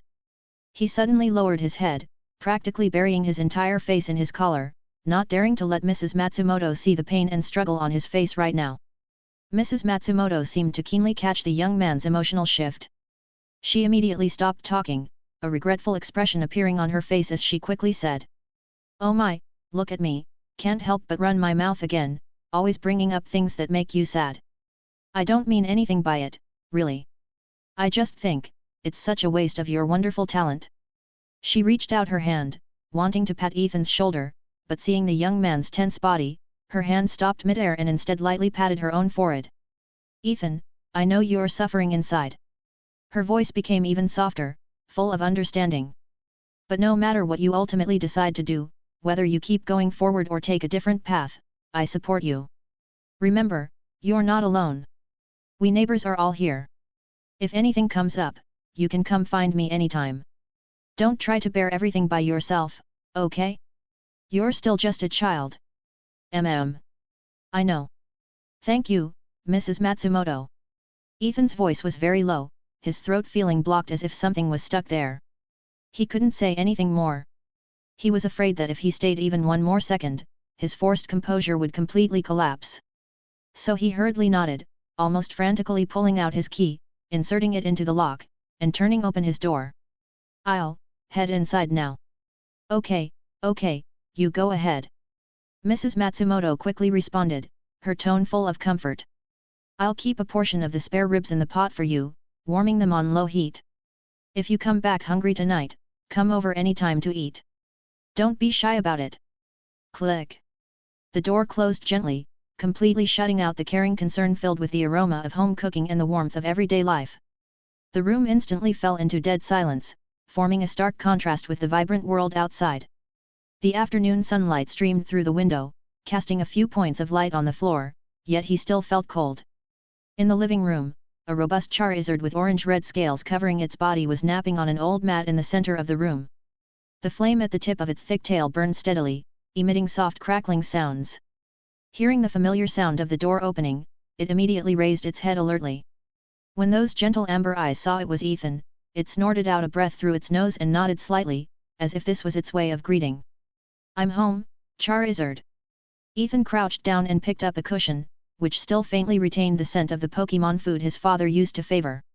Only in front of this final remaining member of the household could he drop all pretense and reveal a trace of genuine exhaustion and vulnerability. Charizard. This was the Pokémon his father had left behind, proof that his parents had existed, and now his only family, his only bond. He stayed still for a while, then stood up and walked to the cabinet in the corner of the living room. On top of the cabinet sat two carefully polished black and white photographs side by side. In the photos, a man and woman smiled brilliantly, their eyes bright and full of vitality. Though approaching middle age, they still radiated youthful energy. Those were his parents. Both had once been gym leader-level trainers with some renown in this city. Passionate, powerful, and always willing to help others. Ethan skillfully picked up 3 thin incense sticks, lit them with a lighter, watched the smoke curl upward, then solemnly inserted them into the small ceramic incense burner before the photographs. The faint scent of sandalwood spread through the air, carrying a mournful atmosphere. "Dad, Mom," he addressed the photographs, as if reporting on recent events yet also murmuring to himself, his voice particularly clear in the empty room. I've made my decision." He paused, as if needing to prepare himself before saying what came next. "Being a trainer, forget it." His voice dropped lower. I really don't want to repeat the path you walked. Risking your lives to save people, for the sake of so-called responsibility, and in the end, even you yourselves." He couldn't finish his sentence. He couldn't continue. What surfaced in his mind was that chaotic afternoon from years ago, shrouded in despair. A frenzied Pokémon stampede surged out from some secret territory around the city, sweeping across the entire town. As volunteers, his parents charged without hesitation toward the most dangerous places to evacuate the crowds, to block the crazed Pokémon. They succeeded, saving many people, including him as he cowered trembling in a basement. But they themselves never came back. All they left him was this empty house and his father's lifelong partner, a gravely injured Charizard. That pain of losing everything, and that terror and confusion of being left behind alone. Ethan never wanted to experience it a second time. Once upon a time, he'd actually wanted to become a trainer too. But that incident taught him that great power meant responsibility, and becoming a trainer meant shouldering such responsibilities. He was afraid. Afraid that one day he too would vanish like his parents, for the sake of others, leaving those who cared about him to bear the pain. Though now it seemed there were no longer such people. He silently gazed at his parents' frozen smiles in the photographs until the incense sticks had burned nearly a third of the way down, accumulating a length of white ash. "Don't worry," he said, as if comforting his parents in the photo, yet also as if steeling his own heart. His voice rose slightly, attempting to sound casual. "Even if I'm not a trainer, I can find another way forward. I heard the newly opened Pokémon daycare on the west side of town is hiring assistants to help care for Pokémon eggs and baby Pokémon. Maybe, that kind of peaceful life would be nice too. At least that way, there'd be no more risk of loss, no more despair of watching important people leave while being powerless to help." He took a deep breath, as if trying to press the sandalwood scent filling the room and heavy memories into the deepest recesses of his heart, then resolutely turned around and patted the Charizard quietly accompanying him. "Let's go, old friend. Come with me to the community center. Once the paperwork's done, we'll live a simple, peaceful life from now on." Before leaving, he picked up a small cloth pouch from the table, took a deep breath, and opened it, revealing the 2 items inside. A glass ball-like stone with a spiral structure inside, and a radiant, rainbow-colored round stone. These 2 items had suddenly come into his possession today, obtained because he'd played a game. The game claimed it could let him experience a trainer's life. Although he'd lost confidence and hope about becoming a trainer in reality, when he saw this game, he thought that perhaps it could at least let him experience it virtually. That would be something. What he hadn't expected was that just last night he'd downloaded the game and completed the tutorial, and this morning upon waking, he'd received a mysterious gift. This game had actually distributed a reward to the real world, calling it a lucky player selection reward. Namely, these 2 stones before him. According to the prompt that appeared before his eyes, these seemed to be a megastone and a keystone. Ethan didn't know what these things were for. After his brief surprise, he went online and learned that this game called Emerald could actually distribute rewards to players in the real world, and the rewards were all powerful items that could enhance Pokémon strength. After learning this news, he couldn't help but laugh self-mockingly. What a shame! He'd already decided not to become a trainer. These 2 items, he'd see later if he could find a channel to sell them, give them to people who could actually use them. At this moment, he took out that somewhat worn red and white Pokeball and gently pressed the button in the center. A red light shot out, enveloping Charizard. Charizard let out a low roar, seeming somewhat puzzled, but still returned to the ball.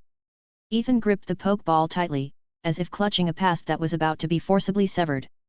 He walked toward the door, grasped the cold metal doorknob, took a deep breath, and forcefully turned it open. Walking out of the apartment building, the afternoon sunlight was somewhat blinding.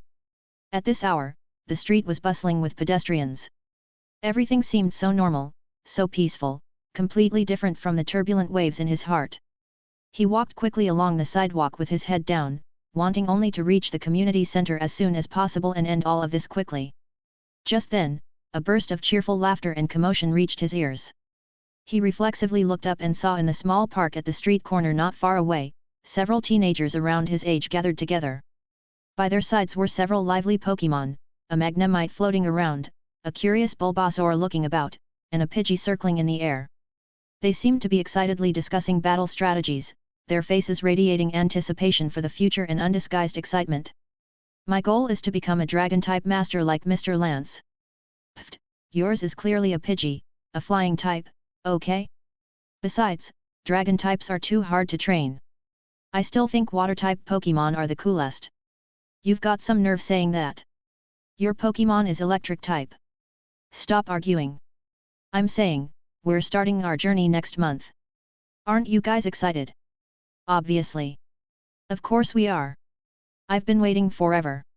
These words made Ethan unconsciously stop in his tracks. Once upon a time, he too had been like them, harboring dreams of becoming a powerful trainer, envisioning future adventures together with his parents.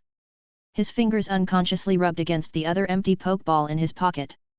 But soon, he shook his head slightly, preparing to leave. Yet just then, he suddenly felt as though the sky above his head had darkened. He reflexively looked up. However, the next moment, when he made out the scene before his eyes, a flash of fear suddenly crossed the depths of his gaze. What was that? Chapter 194, A Sudden Crisis, Ethan's Choice. Bzzzzz. Right at that moment, a low, oppressive hum, as if rising from the depths of some underground abyss, erupted without warning, instantly drowning out all the street noise. Immediately after, the sky darkened at a speed visible to the naked eye. This wasn't the gloom of storm clouds rolling in. It was something far more sinister, an ominous purple glow that began spreading across the sky, distorting and twisting even the sunlight itself into something unnatural. And high above, a massive black void appeared out of nowhere. The purple radiance was pouring out from within. What is that? Ethan froze. Woohoo! Woohoo! Woohoo! A piercing, eardrum-shattering air raid siren suddenly blared from loudspeakers throughout the city, instantly shattering the peace and order of the entire metropolis. What's happening? The sky. Look at the sky. What is that thing? The pedestrians on the street descended into panic. People looked up in terror, quickly spotting the anomaly in the sky. At first, everyone was just curious about the bizarre spectacle. But in the next moment, several Pokémon with bizarre forms, like jellyfish made of semi-transparent gel with grotesque flowers blooming at their tips, let out shrill screeches as they dove down from the void. Then they launched their attack. The first victim was a man at the intersection. He was still holding up his phone to record when one of the strange Pokémon floated above his head. Its soft tentacles shot out at terrifying speed, wrapping around his head and neck like living rope. The man convulsed violently. His phone clattered to the ground, screen shattering. His eyes went wide, the light in his pupils rapidly fading until they became as hollow as glass marbles, his face left with nothing but a numb expression. Then, like a puppet being lifted by strings, he stiffly rose to his feet. He looked like he'd been parasitized. These creatures didn't seem to have specific targets. They were attacking indiscriminately, going after every living thing in sight. At the same time, a stream of purple dissolving liquid shot from one direction, instantly corroding a large hole through a car's roof. The acrid smell of melting metal immediately filled the air. This nightmarish scene unfolded in mere seconds, plunging the entire street into chaos. Some people sent out their own Pokémon to try fighting back against those things.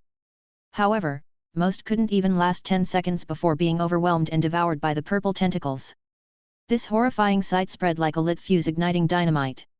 Soon, people were screaming and shoving, fleeing in all directions like headless chickens, desperately searching for somewhere safe. Vehicles clogged the roads. The cacophony of car horns mixed with sirens and crying voices created total pandemonium. Ethan's heart began pounding violently.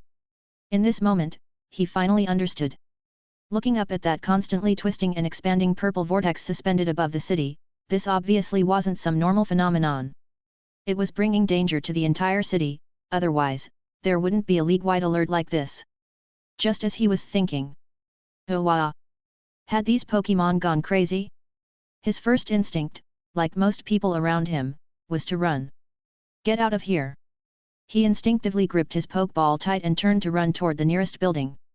The community center was out of reach now. He had to find somewhere to hide first. However, just as he was about to bolt, an even more piercing cry of distress cut through the chaotic noise and reached his ears clearly. "Mommy! I'm scared!" Wah! It was Mika. Mrs. Matsumoto's daughter. Ethan whipped his head around toward the apartment building. Several of those jellyfish-like creatures had already spotted the not-so-tall structure and were converging on it like sharks that had caught the scent of blood. One of them used its tentacles to easily smash through the stairwell window and slithered inside. Immediately after, he heard Mrs. Matsumoto's terrified scream and Mika's heart-wrenching sobs coming from the stairwell. "Mika! Run! Don't worry about Mommy!" Ah! Mrs. Matsumoto's voice was filled with despair. Ethan's feet felt nailed to the spot. Their home didn't have any Pokémon capable of battling. Which meant that if he left now, could he really just stand by and watch that little girl who always sweetly called him Big Brother Ethan, and Mrs. Matsumoto, who'd just invited him for spare ribs, end up like his own parents? The fragmented, hazy memories of the chaotic battlefield where his parents had sacrificed themselves suddenly overlapped with the desperate cries for help coming from that familiar apartment building. That familiar sense of helplessness and terror that kept him awake at night washed over him again. Inside Ethan's mind, his rational side was screaming frantically. "Leave! You can't save them! You'll die! Just like your parents!" His body trembled slightly from fear, his knuckles turning white from gripping the Pokeball too hard. He should turn around and blend into the fleeing crowd. At least that would be much safer. But then, Mrs. Matsumoto's warm smile as she brought out the spare ribs, Mika tugging at his sleeve with her curious questions, his father ruffling his hair and saying, "You make me proud, son," and his mother humming softly in the kitchen. These images flashed through his mind like a slideshow. Damn it all! A suppressed roar squeezed out from Ethan's throat. In that instant, his fear of repeating his parents' tragedy was overwhelmed by an even stronger emotion. He couldn't bear to stand by helplessly again while people who cared about him met with misfortune right before his eyes. Even if they were just neighbors. Even if he didn't have that much power. "Let's go!" A flash of resolve crossed Ethan's eyes. He spun around without further hesitation, took off running, and charged toward his apartment building against the tide of panicked, fleeing people. "Charizard! Prepare for battle!" As he sprinted, he slammed down on the Pokeball's button. Red light flashed. The massive Charizard landed with a boom on the chaotic street. It seemed to sense Ethan's will and the dangerous atmosphere permeating the area, immediately letting out a deafening roar. Its orange-red eyes burned with fighting spirit as flames on its tail shot higher. "Use flamethrower. Clear the obstacles at the stairwell entrance. Save them." Ethan pointed at several jellyfish-like creatures trying to pour into the apartment entrance and yelled his command. A scorching pillar of fire erupted from Charizard's mouth like an enraged fire dragon, striking the stairwell entrance with precision. Those jellyfish-like creatures clearly hadn't expected such a fierce counterattack. They were instantly engulfed in flames, letting out pained shrieks as they were temporarily driven back. "Mrs. Matsumoto! Mika! Get out of here! Ethan seized the opportunity and rushed into the corridor, spotting the mother and daughter huddled together in the corner, still shaken and crying. Mrs. Matsumoto had an obvious burn on her arm, clearly having just escaped a close call. Ethan! When Mrs. Matsumoto saw him return, her eyes filled with disbelief, quickly followed by worry.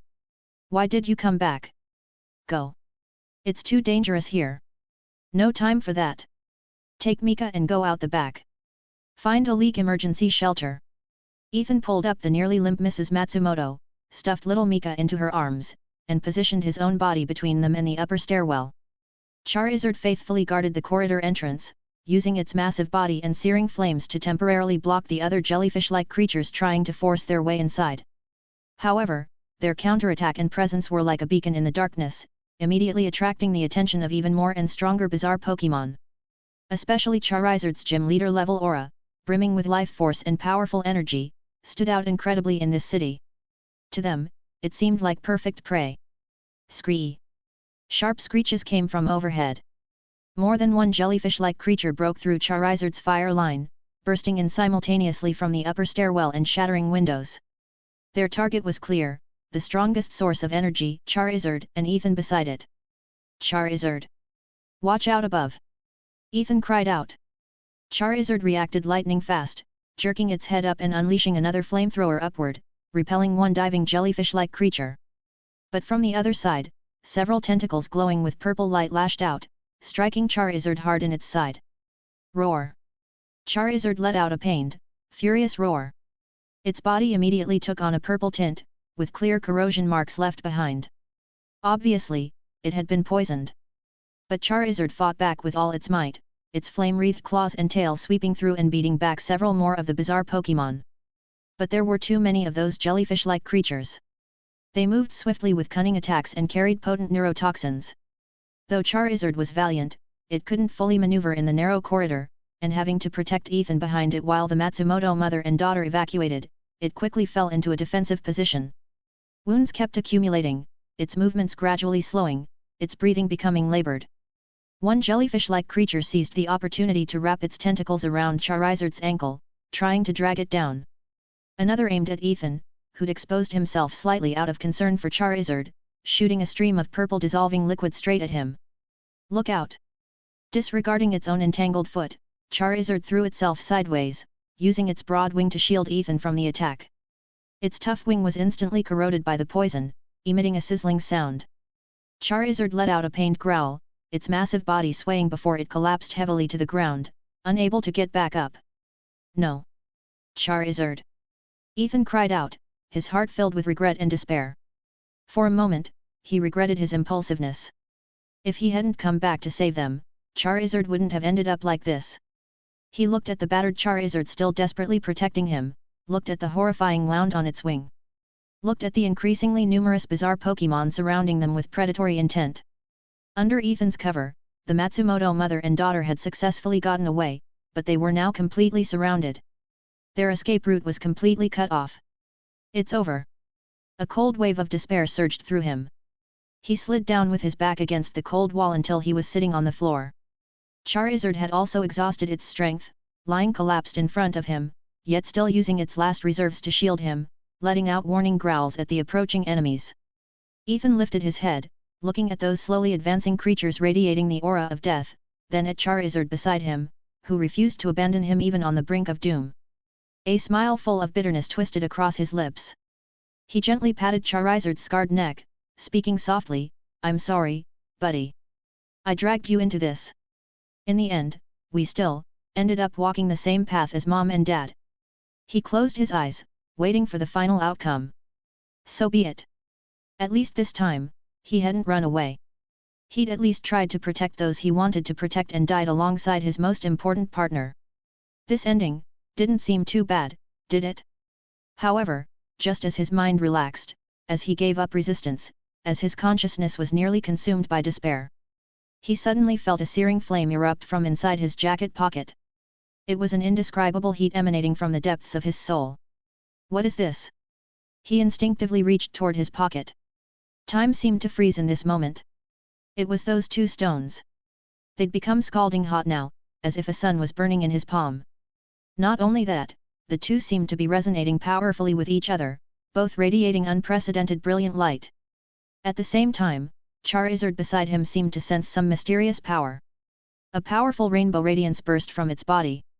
This light instantly connected and merged with the glow from the two stones in Ethan's hand, forming a massive pillar of light that completely enveloped the battered Charizard. Infinite power surged forth along with explosive shockwaves and brilliant light, making the entire corridor tremble. What's happening? Ethan forced his eyes open in the radiance, watching this phenomenon that defied all logic and disbelief. Within the pillar of light, Charizard's form began changing dramatically. Its body was expanding, its color deepening. An energy wave far more powerful, violent, and oppressive than before swept out like a storm. It stunned the surrounding bizarre Pokémon into pausing for a moment, not daring to advance. The next moment, the rainbow light dispersed. What stood before Ethan now was no longer the familiar orange-red Charizard, but something entirely new, larger, more imposing, its body a dark grey-black, its mouth flickering with eerie blue and crimson flames that radiated pure, overwhelming dragon power. It threw back its head and let out a roar that shook the heavens, the sound filled with power, fury, and a craving for battle. Powerful shockwaves spread outward with it at the center, nearly making Ethan unable to keep his eyes open. This is the stone's power. Ethan stared at this transformation like witnessing a miracle, gazing at this familiar yet strange, powerful partner before him. The despair in his heart was instantly replaced by overwhelming shock. One jellyfish-like creature, apparently unwilling to let its prey escape, struck first, its tentacles whistling through the air toward the black Charizard. However, this time the result was completely different. The black Charizard didn't even use a ranged move.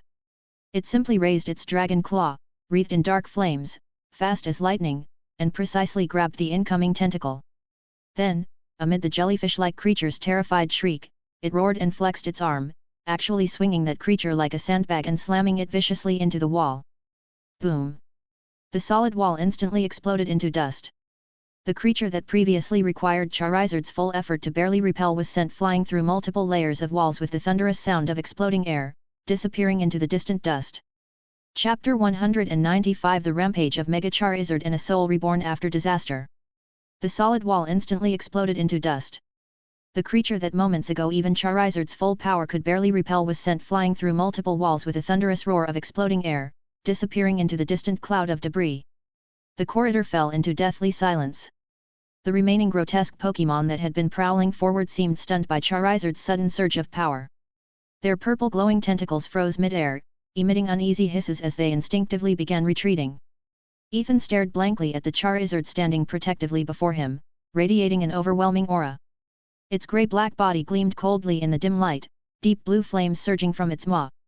This appearance felt foreign. But the sensation? That was familiar. On the contrary, in this moment, an unprecedented intimate connection formed, as if invisible threads linked his heart directly to Charizard's. He could not only sense Charizard's surging power and burning fighting spirit, but also vaguely touch upon something deeper. He didn't know what it was, but... Roar! Charizard's low bellow snapped Ethan out of his momentary daze.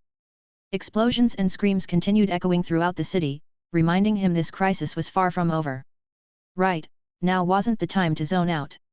Ethan shook his head hard, forcing down the complex emotions roiling inside him. His gaze sharpened once more. He pointed toward the chaotic street outside the corridor and shouted, "Charizard, we need to help. There are still people out there who need us." Charizard rumbled in response. Those pupils burning with deep blue flames glanced at Ethan, conveying perfect understanding without words. Using its powerful body, it crashed through the already crumbling corridor entrance, wings beating as it charged first into the more open but far more dangerous street. Ethan took a deep breath of air mixed with smoke and dust, then quickly followed. The bizarre Pokémon simply cowered to the side, making no attempt to stop them. Right now, the scene on the street was obviously far more devastating than inside the corridor. Under the purple, twisted sky, people ran and screamed like startled animals. Vehicles had collided and blocked the roads. Scattered trainers commanded their Pokémon to resist desperately. A Poliwrath used Double Slap to beat back one of the grotesque Pokémon diving at it, only to be violently struck by tentacles from the other side, collapsing in pain. On Ethan's side, the moment his Charizard appeared, it immediately drew everyone's attention. "There's someone else who can fight. Help us." "What? What is that? Is that Charizard? The color's wrong. Such terrifying pressure. So strong. The survivors cried out in disbelief, their voices carrying both shock and hope. Ethan had no time for explanations. His gaze swept across the chaotic battlefield like radar. Charizard. Right side, that thing's trying to ambush the overturned car. Use flamethrower, stop it. Watch out, 3 on the roof to the left. In battle, Charizard now displayed overwhelming power. What erupted from its mouth was no longer ordinary orange-red flames, but deep blue fire containing destructive energy. Wherever the flames passed, the air itself seemed to scorch and sizzle. One grotesque Pokémon failed to dodge and was instantly consumed by the flames, disappearing without even leaving ash behind. Its dragon claw carried terrifying force. Each strike brought the sound of tearing air, easily swatting away enemies that dared approach and smashing them into shops along the street. Just then, 4 or 5 grotesque Pokémon seemed to reach some consensus. They lunged simultaneously from different directions, from the air, the ground, and a broken sewer entrance, tentacles flailing madly, flashing deadly purple light as they tried to surround Charizard. Watch out, Charizard! Blast burn! Ethan issued the command almost instinctively. The blue flames in Charizard's eyes blazed brighter. It drew in a massive breath, chest swelling high as blue and dark red light compressed and collided intensely in its mouth, crackling with energy. Ethan could even feel the air temperature around them rising rapidly. The next second, an incredibly dazzling giant character representing the blast burn attack pattern, seemingly formed from pure destructive energy, erupted from Charizard's mouth. Boom! Blast burn roared forth with crushing momentum. This wasn't a simple linear attack, but rather, under Charizard's precise control, it pushed forward like a massive, burning wall of death. Those grotesque Pokémon attempting to charge forward evaporated instantly upon contact with this destructive energy, like ice cubes dropped into lava. The explosion's shockwave cleared abandoned vehicles and debris from the street corner, exposing the scorched ground beneath. This single strike brought silence to the chaos across the entire block. However, this was only the beginning. Ethan stayed close behind Charizard, shouting commands as he dashed forward to pull a terrified little girl out of the road and into safety. His hands trembled not from fear, but from something else. A forgotten feeling. The sharp, steady tension of being in control. In that life-or-death battle, he moved on instinct, drawing on the training his parents had drilled into him as a child, reading the opponent's movements, predicting the next strike, seizing every fleeting chance. He wasn't that frightened boy anymore. In protecting others, he'd found his rhythm again, and something deeper stirring within him. Yet what struck Ethan even more deeply was that continuous mental connection. This wasn't language, but intense emotions flowing directly into his heart. He could see all of Charizard's emotions and innermost thoughts. He seemed to sense Charizard's deep longing for the days of fighting alongside his father. That was a scorching flame wrapped in sorrow. He could feel it now, the bottomless grief and loss that had filled Charizard's heart when he'd said he wanted to give up being a trainer. And now, burning brighter than anything else, was Charizard's determination to protect him, even if it meant its own life. So pure. So unshakable. That fierce, protective will flowed through their bond, melting the fear that had frozen Ethan's heart. In that moment, he understood. When his parents had rushed into danger all those years ago, maybe it hadn't been just duty as trainers that drove them. Power itself isn't right or wrong. What matters is what you choose to protect with it. The realization hit like lightning, scattering the fog that had clouded his heart for years. At the same time, as Charizard's tail swept through the battlefield, the rainbow light around its body began to flicker violently, the massive form wavering translucent, unstable, like a signal about to fade. Clearly, this form couldn't be maintained much longer. Charizard let out a low roar tinged with exhaustion and slight pain. The dazzling light of evolution finally dispersed completely, and its figure rapidly shrank within the light, reverting to its original orange-red color. Restored to normal, Charizard panted heavily. The injuries from earlier battles and the effects of poison made it appear very weak. The edges of its wings showed signs of corrosion, but it still stood firmly in front of Ethan, refusing to fall. Its eyes remained vigilantly scanning their surroundings. Just at this critical moment, the dense, massive roar of engines echoed from the sky. Whoosh! Whoosh! Whoosh! Several large aircraft bearing the distinctive markings of the Pokémon League suddenly tore through the purple sky and descended. Hatches opened, revealing trainers in uniform with stern expressions and their powerful Pokémon at the ready. Following that, the reassuring sound of sirens rang out from the end of the street. Multiple League trainers and city security personnel in standard uniforms, some riding majestic Arcanine and Pidgeot, rapidly flooded into the battlefield, immediately stabilizing the situation. It's League reinforcements. The security forces are here. We're saved. The surviving crowd erupted in cheers and tears of relief. The light of hope rekindled in everyone's eyes. An officer Jenny riding an Arcanine rushed forward. Her voice rang clearly through the megaphone across the block. All units, attention! Prioritize civilian evacuation. Establish a perimeter. Combat teams, fire at will. Eliminate all invading entities. Following the order, trainers immediately launched their attacks. Macamp, clear a path with dynamic punch. Remove obstacles. Blast Waz, target that group in the sky. Use hydro cannon. Reissue, blanket the left area with thunderbolt. Cover the evacuation. Instantly, various dazzling attack lights erupted in succession, weaving into a dense and efficient network of firepower that precisely struck the remaining grotesque Pokémon. City security personnel quickly formed human barriers, guiding the panicked civilians to evacuate orderly to safe zones. Once professional rescue forces intervened, the chaotic situation immediately came under effective control. Just like that, under the powerful coordinated assault of League trainers and security forces, the surviving grotesque Pokémon were rapidly eliminated. They seemed to realize defeat was inevitable and began retreating like a receding tide toward the massive ultra wormhole in the sky. Finally, after the League launched a concentrated volley of ranged attacks, the last few grotesque Pokémon retreated into that twisted purple void. Immediately after, the ultra wormhole radiating ominous energy began violently fluctuating and contracting, like a reluctant eye closing. Ultimately, with a final twist, it vanished completely. The purple light shrouding the sky instantly dissipated. Warm sunlight finally poured down, illuminating the block that had just survived catastrophe. People who'd narrowly escaped death embraced and wept, or collapsed to the ground, gulping fresh air. The streets were devastated. Damaged vehicles, scorch marks, and scattered building debris all silently testified to how brutal the recent battle had been. League and security personnel busily treated the injured, assessed damage, and comforted frightened civilians. Ethan supported his exhausted but still bright-eyed Charizard, standing in the sunlit center of the street, watching everything around him. It felt like a lifetime ago. A League official and someone resembling a security captain quickly approached. They looked at Ethan and his battle-scarred yet imposing Charizard, eyes filled with surprise and undisguised admiration. "Young man, were you and your Charizard resisting these invaders?" The League official asked warmly, his gaze falling on the obvious wounds covering Charizard. Ethan nodded, emotions complicated. For a moment, he didn't know what to say. He just instinctively reached out and touched Charizard's rough skin. "Excellently done. Your bravery and your Charizard's power bought us precious time and saved many lives." The security captain patted Ethan's shoulder, tone filled with affirmation. He carefully examined Charizard's injuries and said with concern, "It's badly hurt and needs professional treatment immediately.